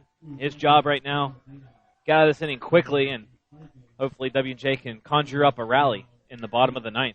McLean has pitched in 1 inning in this tournament, allowed just 1 hit, walked a batter, and struck out a batter. So the hard-throwing right-hander, McLean in, faces Jason Handley, swing and a miss, strike. The only portions that are dirt around the bases in the pitcher's mound. Kyle McLean hopping up and down on the pitcher's mound. Looks like he wants to. I need something to clean his spikes off with. And that's exactly what he is going for, as Jeff Mountain comes out of the dugout to assist in that. Brings out the pick for the cleats, shows it to the home plate umpire, John Whitson, as he grants his approval. Whitson, the home plate ump, Luke Hammermeyer at first, Andy Dudonis, the second base umpire, and Joe Romano, the third base umpire, in this PAC championship game. Again, the scenario, the Saints want to win this one, and they'll be champions. They can hold on to their 7-6 lead. The Presidents, they need a win to stay alive and force a second game in this double elimination tournament. 0-1, and a fastball hit the center field, backpedaling Stanish, has it measured, and makes the catch for out number 1 in the top of the 9th inning. Hit dead center. Stanish, you said backpedaling. Luckily, that ball wasn't too much farther over his head. Didn't really give him an opportunity to trip over his feet. Not something you want to do as an outfielder. You want to run back to the spot where the ball is going to land. Knock backpedal like that, it slows you down, and also big opportunity to trip, but you'll be able to make that look easy. Fastball low and away to left-handed hitting Craig Heisen. Ball 1. Heisen 2 for 4 this game. 2 runs scored and an RBI. Heisen has been very clutch in this tournament for Thomas More, especially in the games against W&J. Next pitch in the dirt again as McLean continues to work on the pitcher's mound, trying to gain some good footing. Not yet comfortable after the rains have passed through. McLean's 2-0. Outside, a bit high, fastball, 3-0. Presidents scored 3 in the first, 2 in the third, 1 in the 6th for their 6 runs. Thomas More for their 7, 1 and 3 in the 7th. 3-0 pitch. Heisen watches a strike on the outer edge. Heisen's second double in the 7th inning tied the game at 6-6. An RBI ground out by Donovan Pope gave the Saints the lead that frame. 3-1 fly ball down the left field side. Long run, and beyond the reach of Nick Bento. Drops in play. That's still playing far away from Bento despite his hustling effort. Count 3-2 on Heisen. Loved how that second double looked from Heisen. Just snuck it down the left field line. Vento was shading toward the right field. Hit a long, long way to run. Now Vento, his position, much more straight away left field. Remembering that hit and seeing that foul ball. So big gap in left center with Vento over by the line. 3-2, fouled over the roof of the clubhouse here at Ross Memorial Park. The benefit of this facility has certainly paid off, and it being the host site. W&J, the regular season champions in the PAC. And the 3-2 liner to left center, and ranging over is Josh Stanish to make the catch, coming in and to his right to reel that one in. 2 down now, the top of the ninth. It's a 7-6 game favoring the Saints. Well, so far so good, despite McLean in the gunk of his shoes, able to get 2 flyouts to center field. One away from the President's going to try and find some magic. Cody Macon, 1 for 3. Takes upstairs for a ball. Singled, stole a base, and scored in the 4th. Put down a sac bunt in the 7th. Yes, the cleanup man putting down a sacrifice bunt in the 7th inning, but that proved very important as the Saints scored a run after that. Swing and a miss, 1-1 now on Macon. And you like the do whatever it takes to win attitude of this Thomas More team, that's for sure. Surely Jeff Hetzer does. 1-1 from McLean. It is low, 2 balls and a strike. Sky's clearing up. More lighter clouds now in Washington, PA. Looks like we should be good to go for a while as well. 2-1 pitch is outside for ball 3.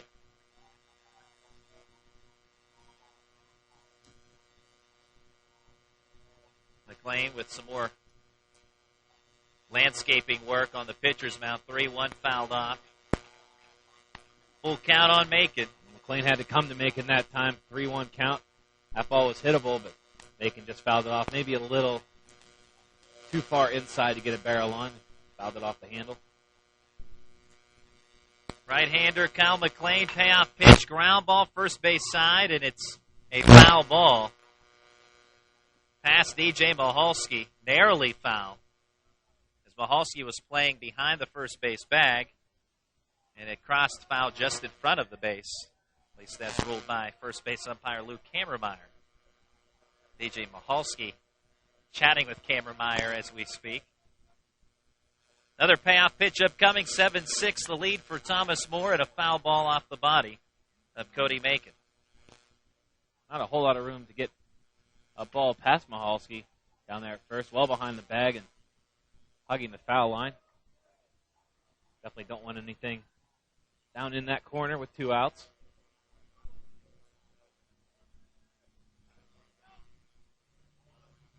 Both pitcher and batter clearing off the cleats. And the payoff pitch again. Swing and a miss. Strike 3. McLean blows by the fastball. And 1-2-3 go the Saints at the top of the ninth. We head to the bottom of the ninth. Do or die for the Presidents as the Thomas More Saints trying to close out a championship. The score, Thomas More 7, W&J 6. You're listening to the PAC Baseball Championships, brought to you by Sport Clips. Mr. Big's Sports Grill and Tap Room, Washington's premier sports restaurant, offering an all-day lunch and dinner menu featuring a wide variety of items, including Mr. Big's platter, ribs, boneless wings, and shrimp. Stop in and enjoy what's on any of their 25 HD TVs, or relax on the fully seated patio. Open 7 days a week from 11 a.m. till 2 a.m. with live entertainment every weekend. Located at 595 Racetrack Road off I-79 at exit 41, down from the Meadows. Mr. Big's.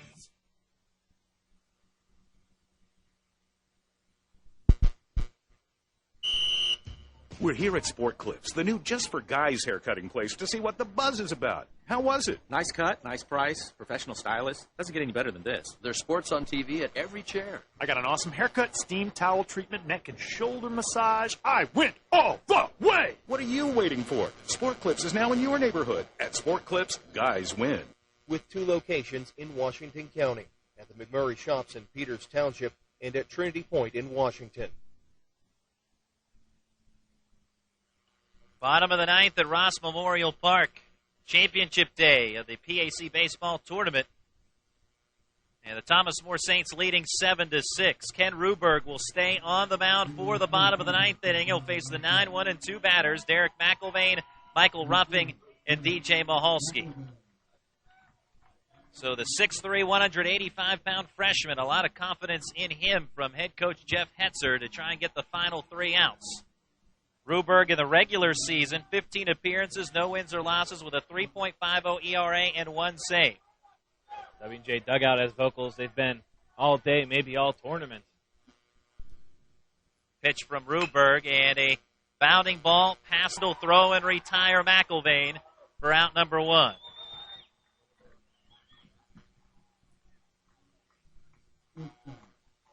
Michael Ruffing, 2 for 4, a pair of singles, including an RBI single in the 6th.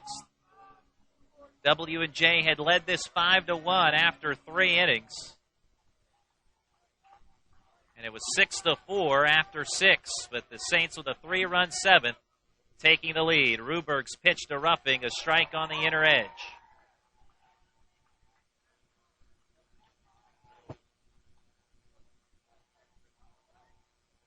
The Saints were comeback kids yesterday against the Presidents, trying to do it twice in 2 days. 0-1, Ruffing pulls one foul into the Thomas More dugout. Yesterday it was a 6-0 lead for W&J. That in the 4th inning, and then Thomas More chipping away, ultimately claiming a 9-6 win. The Presidents get to today's championship round with a 16-9 win over Waynesburg last night. 0-2 pitch with 1 out, nobody on. Ruffing pulls it into right field for a base hit. Toward the line goes Macon, sliding stop. Ruffing going to hold at first with a 1-out single. That was a big sliding stop by Macon. We've already seen his arm, so as soon as he cut that ball off, Ruffing, no chance to go to second base. If that kicks past him, that's at least a double. Depending on how that ball rolls around in the corner, maybe Ruffing tries to get to third. But on a board with 1 out at first base right now with Mahalski heading to the dish. DJ Mahalski making his return after some injury woes this season. Back today. Singled in the 2nd. He's 1 for 3, also hit by a pitch and scored a run in the 1st. Mahalski takes a breaking ball inside, ball 1.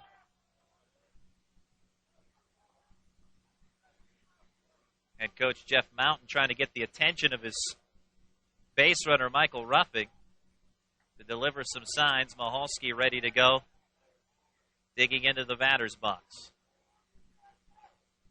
1-0 pitch. Good breaking ball for a strike. Started in toward Mahalski. Catches the inside corner. Ruffing trying to keep his feet out there with a false start type move over at first base. And he stumbled. Oh, deception there from Ruberg. Big windup and then floated a breaking pitch. Came back over the plate. Started at Mahalski. And floated back over the middle half. Ruberg peeks over his left shoulder at the runner. The 1-1 pitch, a strike on the inside corner. Softed inside so far here, Ruberg to Mahalski.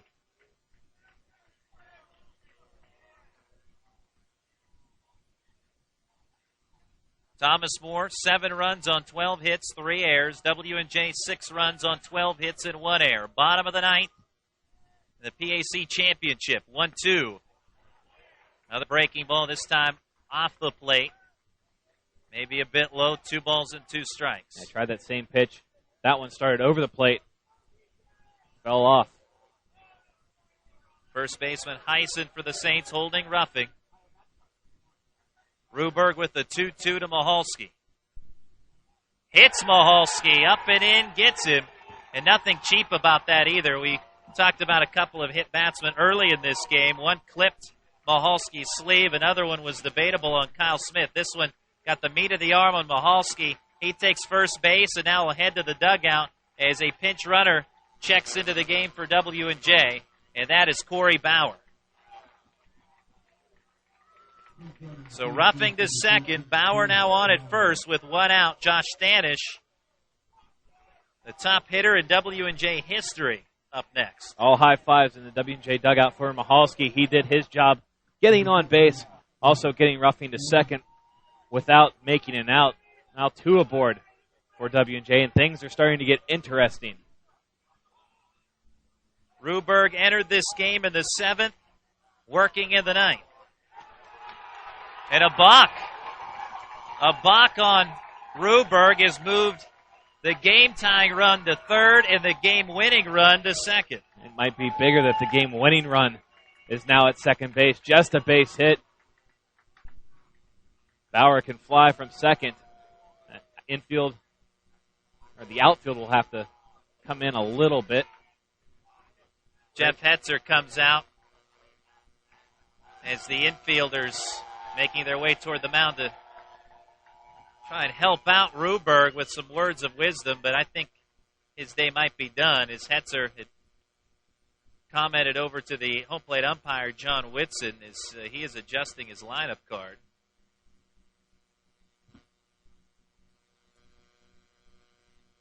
Thomas More clinging to a 7-6 lead. Hetzer's not taken the ball yet from Ruberg, so we shall see. This might be a talk with his infield about how to pitch Stanish, if they pitch to Stanish. Second and third, first base open, one out. Certainly putting Stanish on won't matter. In the big scheme of things, 2 runs will win the game. But it does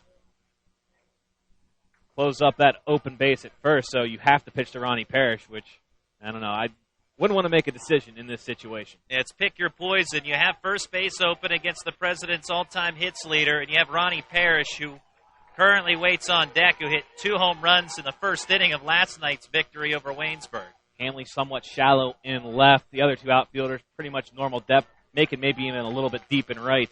Ruberg to Stanish, strike 1. Now, fly ball doesn't completely kill you here. Base hit does. Outfielders need to come up throwing on a base hit. They need to run down any fly ball. Sacrifice fly opportunity will not lose the game for Thomas More. Base hit could possibly.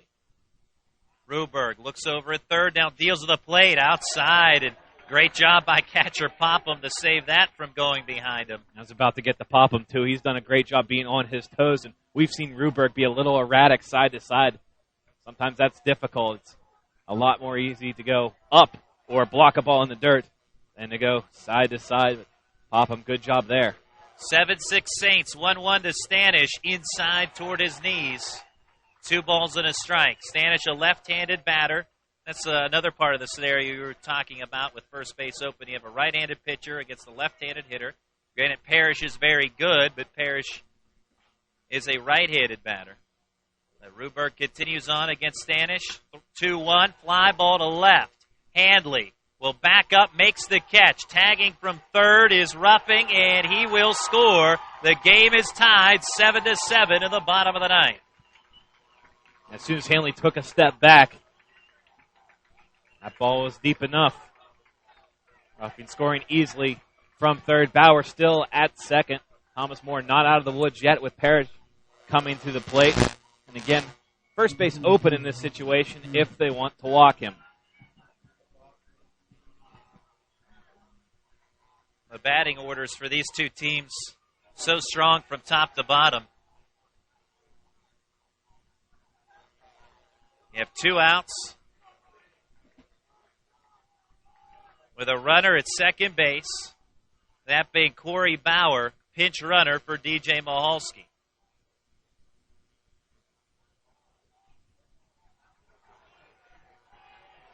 Parrish 1 for 4 in this game with an RBI. Ruberg delivers. Parrish with a one-hopper. Diving play to his left by Miller. He'll throw to first. And we are headed to extra innings. Another terrific play by Travis Miller at the hot corner. And because of that, we go extra. But the Presidents have tied at sac fly RBI by Josh Stanish. And the score after 9, W&J 7, Thomas More 7. You're listening to the PAC Baseball Championships. For 3 generations, Sharp's Furniture has been proud to serve southwestern PA with their brand of personal service. Being an authorized dealer for Lazy Boy, the finest quality products made here in the U.S. of A. Looking for custom upholstery? Sharp's carries a large selection of upholstery to choose from, all made in America. And their friendly staff will deliver right to your front door. Sharp's Furniture, your authorized Lazy Boy dealer. Family owned, family operated since 1917. Located just off I-70, exit 19B in Washington, PA.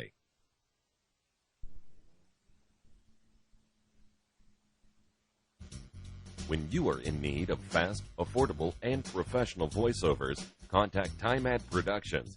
Time Ad Productions offers voice services for business presentations, documentary narrations, radio, television, imaging, and commercials, movie trailers, corporate phone systems, websites, audiobooks, and more. Visit or contact us online at www.timeadproductions.com.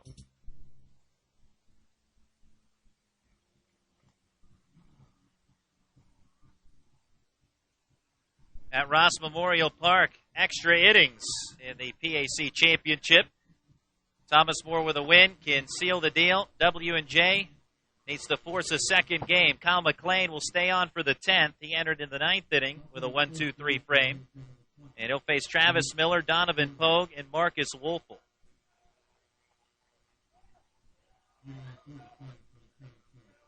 And Thomas More, who is thin at pitching as it is,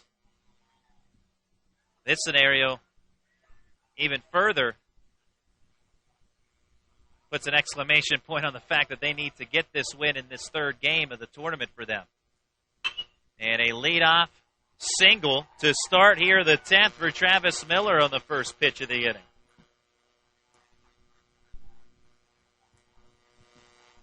Miller's been swinging a hot bat, maybe the hottest bat for the Saints today.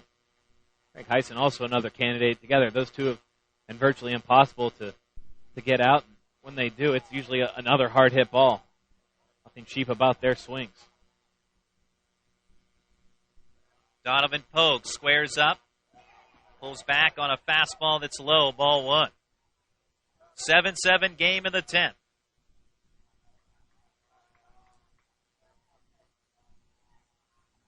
McLean's 1-0. Pogue, bunt, foul, first base side.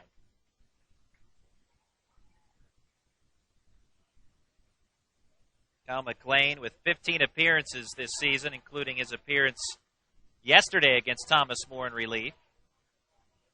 Did not allow a run in that outing. Also pitched against Thomas More during the regular season. Went 2/3. Did not allow a run or a hit. Bunt foul again by Pogue, this time around home plate. See what the decision is. The bunt still on.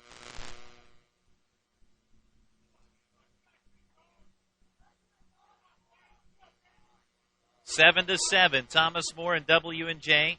10th inning, top half. Miller at first, Pogue failing to get a bunt down. Now with a 1-2 count on him.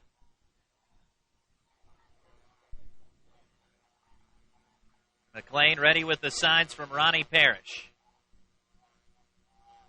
Deals the 1-2 pitch. Fastball fouled off by Pogue.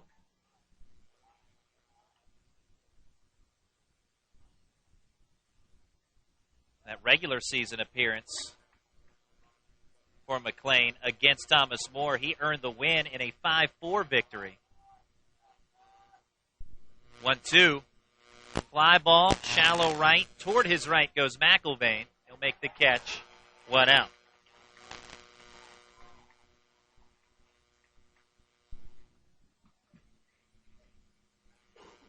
Sends up Marcus Wolfel, who makes his first at-bat of the game. Wolfel, a 200 hitter in the regular season. For the tournament, Wolfel is 1 for 2 with a triple.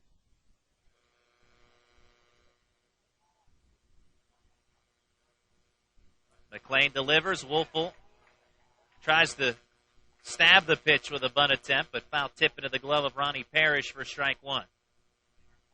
Inning started with a Travis Miller single. Pogue flies out to right. Now it's Wolfel's turn. 7-7 in the 10th. 0-1 from McLean. Bunt laid down. Off the pitcher's mound. McLean tries to pick it up. Throws the first. There's a slight collision between Wolfel and the first baseman of the Presidents, and the ball kicks into foul territory. And advancing to second is Wolfel, and Miller safe at third. An errant throw by McLean. Should have just held on to it as he bobbled the ball off the mound, tried to pick it up at his feet, and tried to make too much out of nothing, and instead it cost him. Jake Gordon down there at first base. That throw getting away, and that might have been a play where McLean just wanted to eat the baseball. Now 2 in scoring position.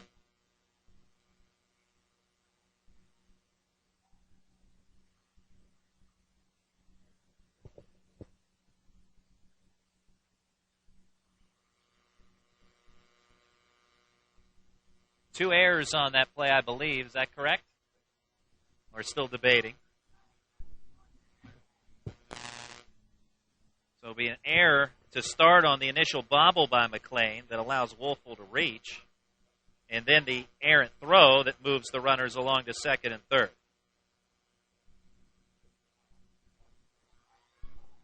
Now it's W&J's turn to have a mound meeting to discuss what they're going to do defensively. Similar situation, 1 out, second and third. Brad Popham about to stand at the dish. Only difference between this situation and the President's situation is that Popham is the 8th hitter in the lineup, not dealing with the 3rd hitter in the power of Josh Stanish. But infield is in for the Presidents, looking to cut off that run at home. Brad Popham, who's had some big hits in this tournament, pops one out of play. Doubled in a run in the 4th inning with 2 outs. He started the tournament a little bit slow, but really come on, especially in this game. A couple of big hits. 0-1, and a wave and a miss for strike 2.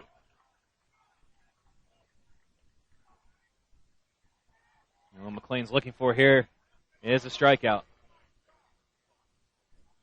7-7 in the 10th. Runners at second and third for Thomas More.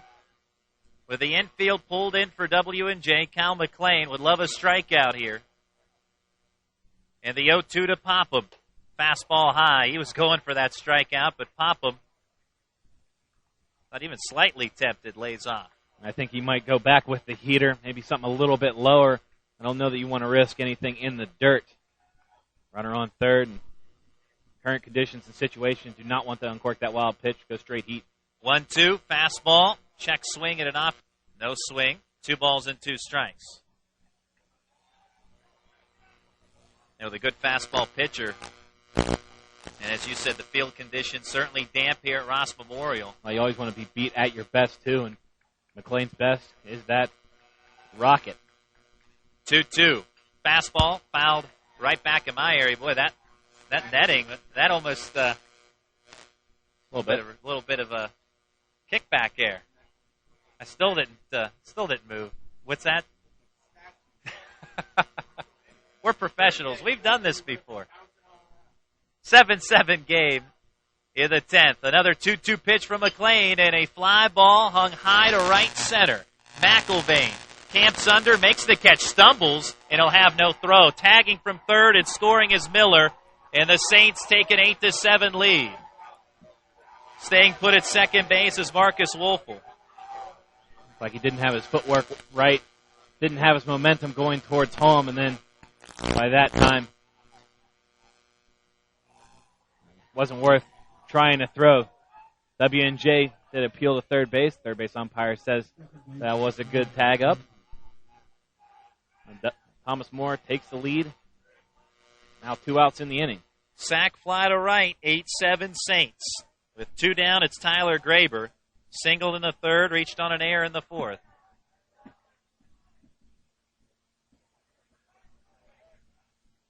Two-two fastball at the letters. First pitch fastball at the letters. It's ball 1. 2 outs in the inning. 2 outs in the inning. 8-7 game. Now the 1-0. Another fastball actually up above the letters this time. 2 balls and no strikes. Good job by Papa. Mentioned has had some big hits in this tournament. This time, good situational hitting with the sac fly to score Miller. Now the 2-0 popped out of play first base side, and the stumble by McIlvain took away any hope of throwing out a runner at home. Yeah, no momentum.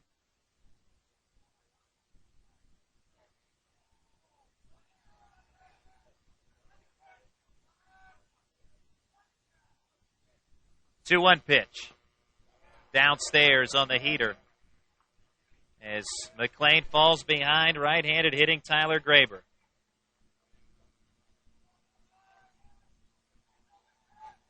Runner at second is Marcus Wolfel. 3-1 pitch on its way. It's high, ball 4. Well, the Saints, now that they have the lead, they want to get greedy.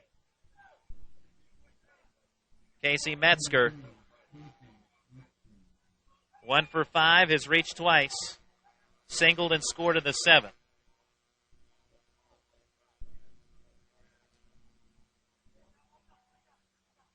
McLean ready with the signs, comes set from the stretch. Pitch, hard ground ball to short. Played on 2 hops by Ruffing. He'll flip to Palladino, covering at second, and that ends the inning. The Thomas More Saints take the lead at the top of the 10th. 1 run on 1 hit, 2 errors, a walk, and 2 left stranded. After 9.5, it's Thomas More 8, W&J 7. You're listening to the PAC Baseball Championships, brought to you by Sport Clips. Visit Group, a multifaceted graphic designs company that has been producing great designs since 1999, offering creative services like branding, new media, illustration, exhibition, advertising, direct mail, and annual reports. Everything Visit Group does is focused on producing outstanding design and service. For design consultation, email Visit Group at info@visitgroup.net. Good things come in small packages, and we do big things.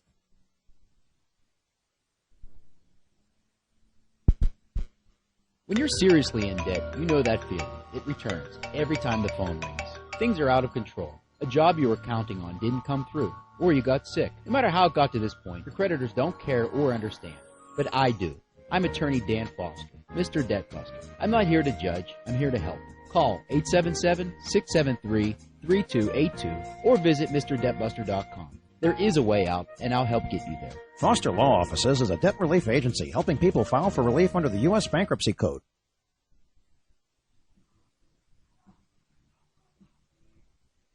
W&J tied it in the bottom of the 9th. They'll need to, at minimum, tie it in the bottom of the 10th. As they're down again 8-7. A sac fly RBI for Brad Popham has given the Saints the lead back. Nick Bento, Kyle Smith, and Kyle McLean due up.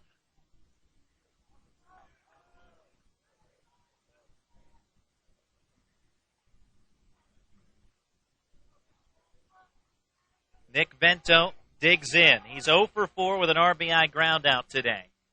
Ken Ruberg, still on the mound in relief, brings a strike on the inside corner. That's a dangerous pitch to throw if that catches too much of the plate. He's done a good job so far.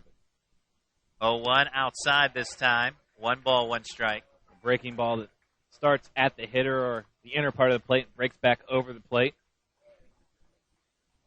Show that too much. A hitter can square it up. Now the 1-1 breaking ball inside, and that was a different W&J hitter. We might be talking about a hit by pitch. Yeah, well, Vento reached up, kind of stretched his arms out to avoid the pitch, and then kind of realized, well, that breaking ball, I should have just stepped into that one, or at least just stood like a statue and took one for the team. But nonetheless, it's 2 balls and 1 strike. Next pitch coming. Ruberg delivers a strike on the inside corner. Yeah, pretty much a steady diet of breaking balls and sidearm pitches from Ruberg. He's not going to break any radar guns with his speed. Leading off the bottom of the 10th, Vento on the 2-2 pitch, inside to him again. Stumbled his way back out of that pitch. Really avoiding the hit by pitch. He stepped back. Now the 3-2. Swing and a miss, foul tip into the glove, held on to by Brad Popham. 1 out in the bottom of the 10th. 3rd strikeout in relief for Ken Ruberg.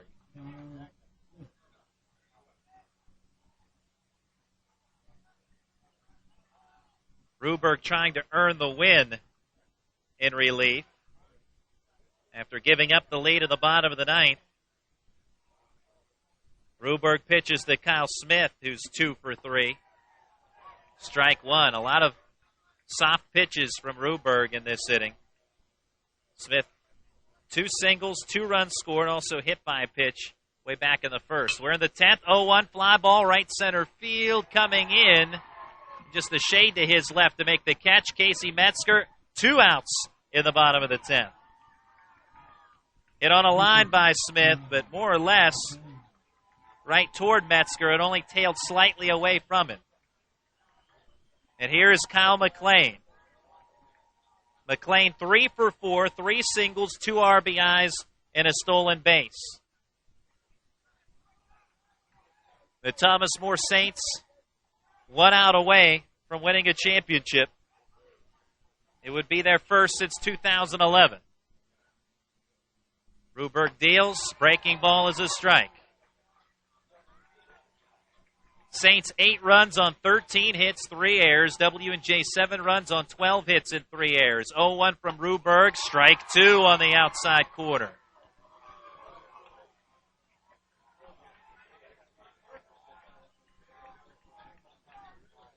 0-2 pitch. And a soft liner into center field for a base hit as it bounces by Graber, the second baseman. And the Presidents stay alive. Kyle McLean with good speed at first. Boy, off the end of the bat, too. Just enough steam to get out in the outfield. W&J staying alive. It'll be something if they came back here with 2 outs and nobody on. Seen it before. That one found an open spot. Almost to call it a soft liner was a compliment. It didn't have much on it at all, but it found the open spot. Now it's Anthony Palladino, first at bat of the game.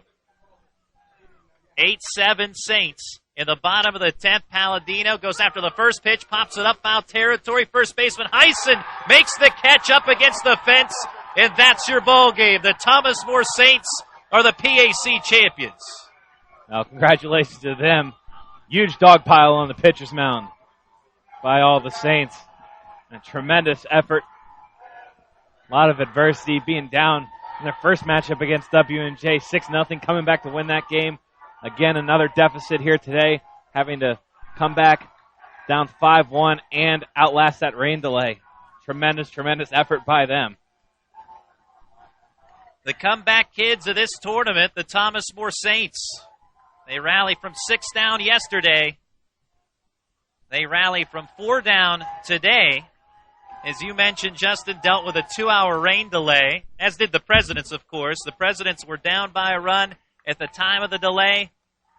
Tip of the cap to the Presidents. They tied it in the bottom of the 9th with a sac fly by Josh Stanish that scored Michael Ruffing. But the Thomas More Saints with the answer, the top of the 10th, the sac fly RBI of their own by Brad Popham, brought home Travis Miller. And in the bottom of the 10th, a 2-out base hit by Kyle McLean, and then Anthony Palladino pops up in foul ground for the game's final out. Craig Heisen, which was not a routine play by any means, had to hurry toward the fence in foul territory, first base side, and he brought it down for the game's final out in the 2014 PAC Championship. Both teams shaking hands, and as we talked about during the game, a great amount of respect for both teams amongst the players, coaches, athletic directors, you name it, between these two schools. And today, it's Thomas More, the winners, 8-7. Well, we'll pause for a break. Stay tuned in the post game as we'll hand out our missed player, big player of the game. As again, your final, Thomas More 8, W&J 7 on the PAC Sports Network. You're listening to the PAC Baseball Championships, brought to you by Sport Clips.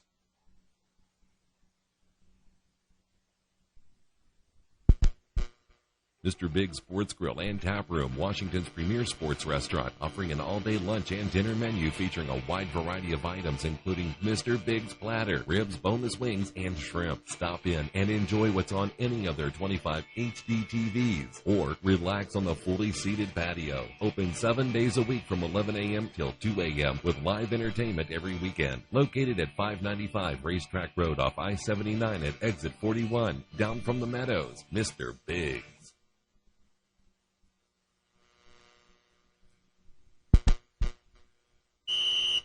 We're here at Sport Clips, the new just for guys haircutting place, to see what the buzz is about. How was it? Nice cut, nice price, professional stylist. Doesn't get any better than this. There's sports on TV at every chair. I got an awesome haircut, steam towel treatment, neck and shoulder massage. I went all the way. What are you waiting for? Sport Clips is now in your neighborhood. At Sport Clips, guys win.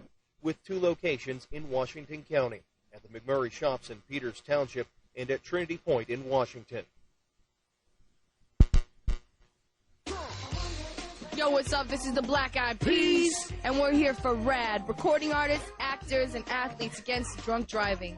Music is one of the most important things in our lives, but nothing is more important than life itself. So when you drink and drive, you're risking the life of yourself and the lives of everybody on the road. Don't plan to drive, just plan ahead. A public service message brought to you by the U.S. Department of Transportation, RAD, the National Association of Broadcasters, and the Ad Council. For 3 generations, Sharp's Furniture has been proud to serve southwestern PA with their brand of personal service. Being an authorized dealer for Lazy Boy, they are dedicated to providing the finest quality products made here in the U.S. of A. Looking for custom upholstery? Sharp's carries a large selection of upholstery to choose from, all made in America. And their friendly staff will deliver right to your front door. Sharp's Furniture, your authorized Lazy Boy dealer. Family owned, family operated, just off I-70, exit 19B in Washington, PA. Celebration underway for the Thomas More Saints as they defeat the W&J Presidents 8-7 in 10 innings in the PAC Championship. W&J entered the day hoping to force a second game and final deciding game in this tournament, and the Presidents nearly did.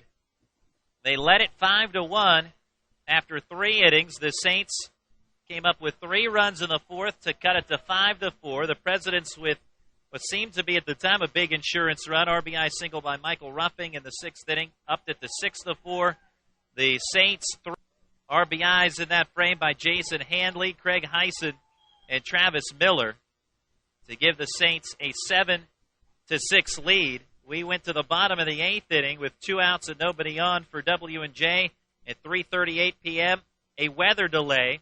A little over 2 hours later, we came back, and in the bottom of the 9th, W&J sent it to extra innings on a sac fly RBI by Josh Stanish that brought home Michael Ruffing. In the 10th, top half, Thomas More, a leadoff single by Travis Miller.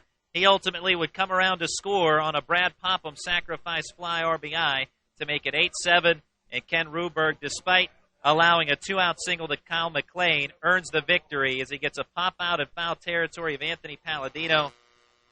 And the Thomas More Saints fighting through, and talking with Jeff Hetzer before the very first game, he said, we have to win this in 3 games, and it's got to go perfectly.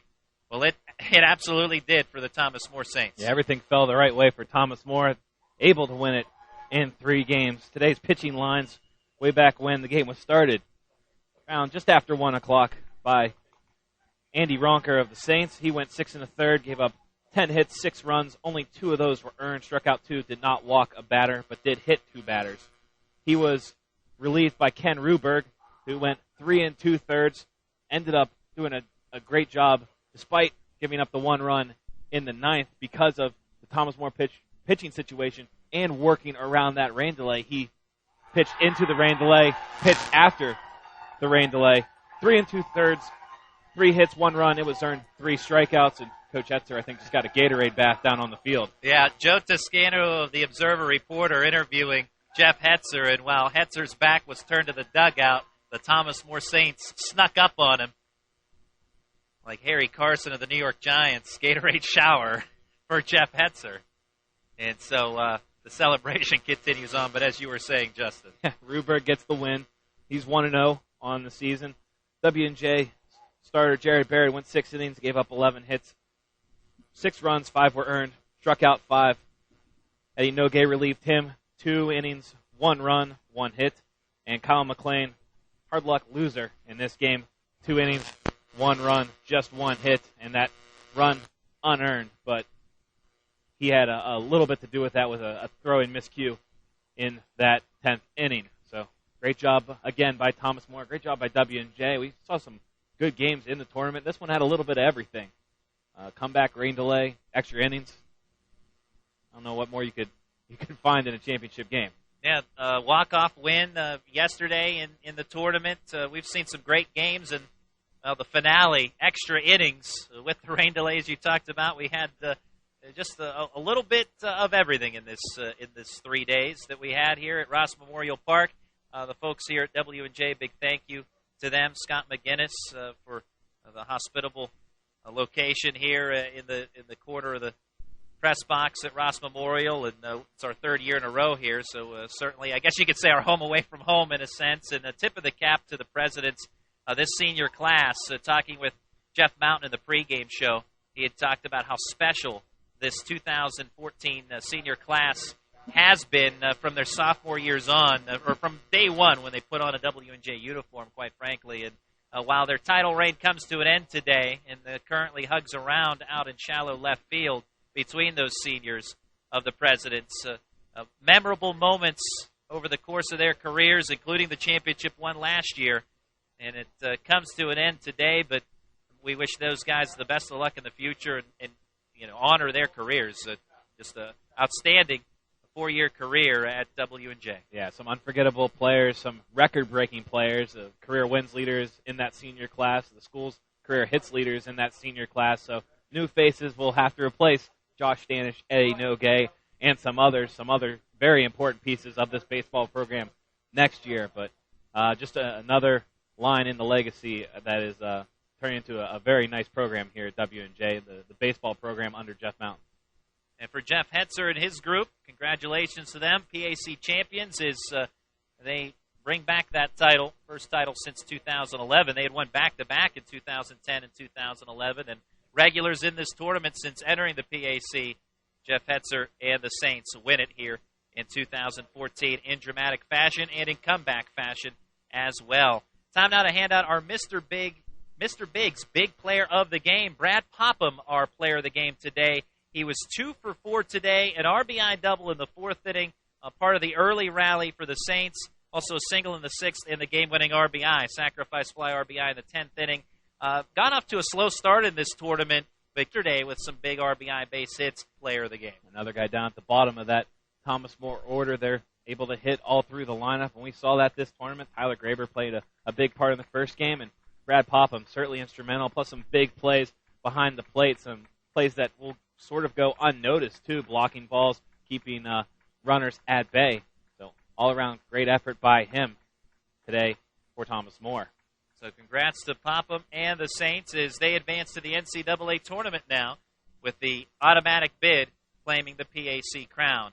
And making these broadcasts possible over the last 3 days, we'd like to thank our sponsors, Sport Clips, Triple, Tri-County Patriots for Independent Living, Sharps Furniture, Mr. Big Sports Grill and Tap Room, Foster Law Offices, Visu Group, and Time Ad Productions. Big thank you to those folks for making these broadcasts possible. So that just about does it. Justin Piles, parting thoughts. Just always disappointed at the end of the tournament because it's the end, but love coming here to watch some baseball and really tournament setting, whether it's baseball or some other sport. It really is enjoyable to watch and great to see some of these student athletes give it their all. So congratulations again to Thomas More, W&J, also Waynesburg and Bethany, other 2 participants that were eliminated before today for outstanding seasons.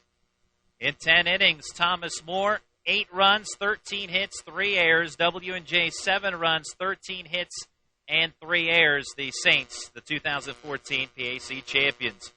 For my partner, Justin Piles, I'm Randy Gore. We bid you a pleasant good evening.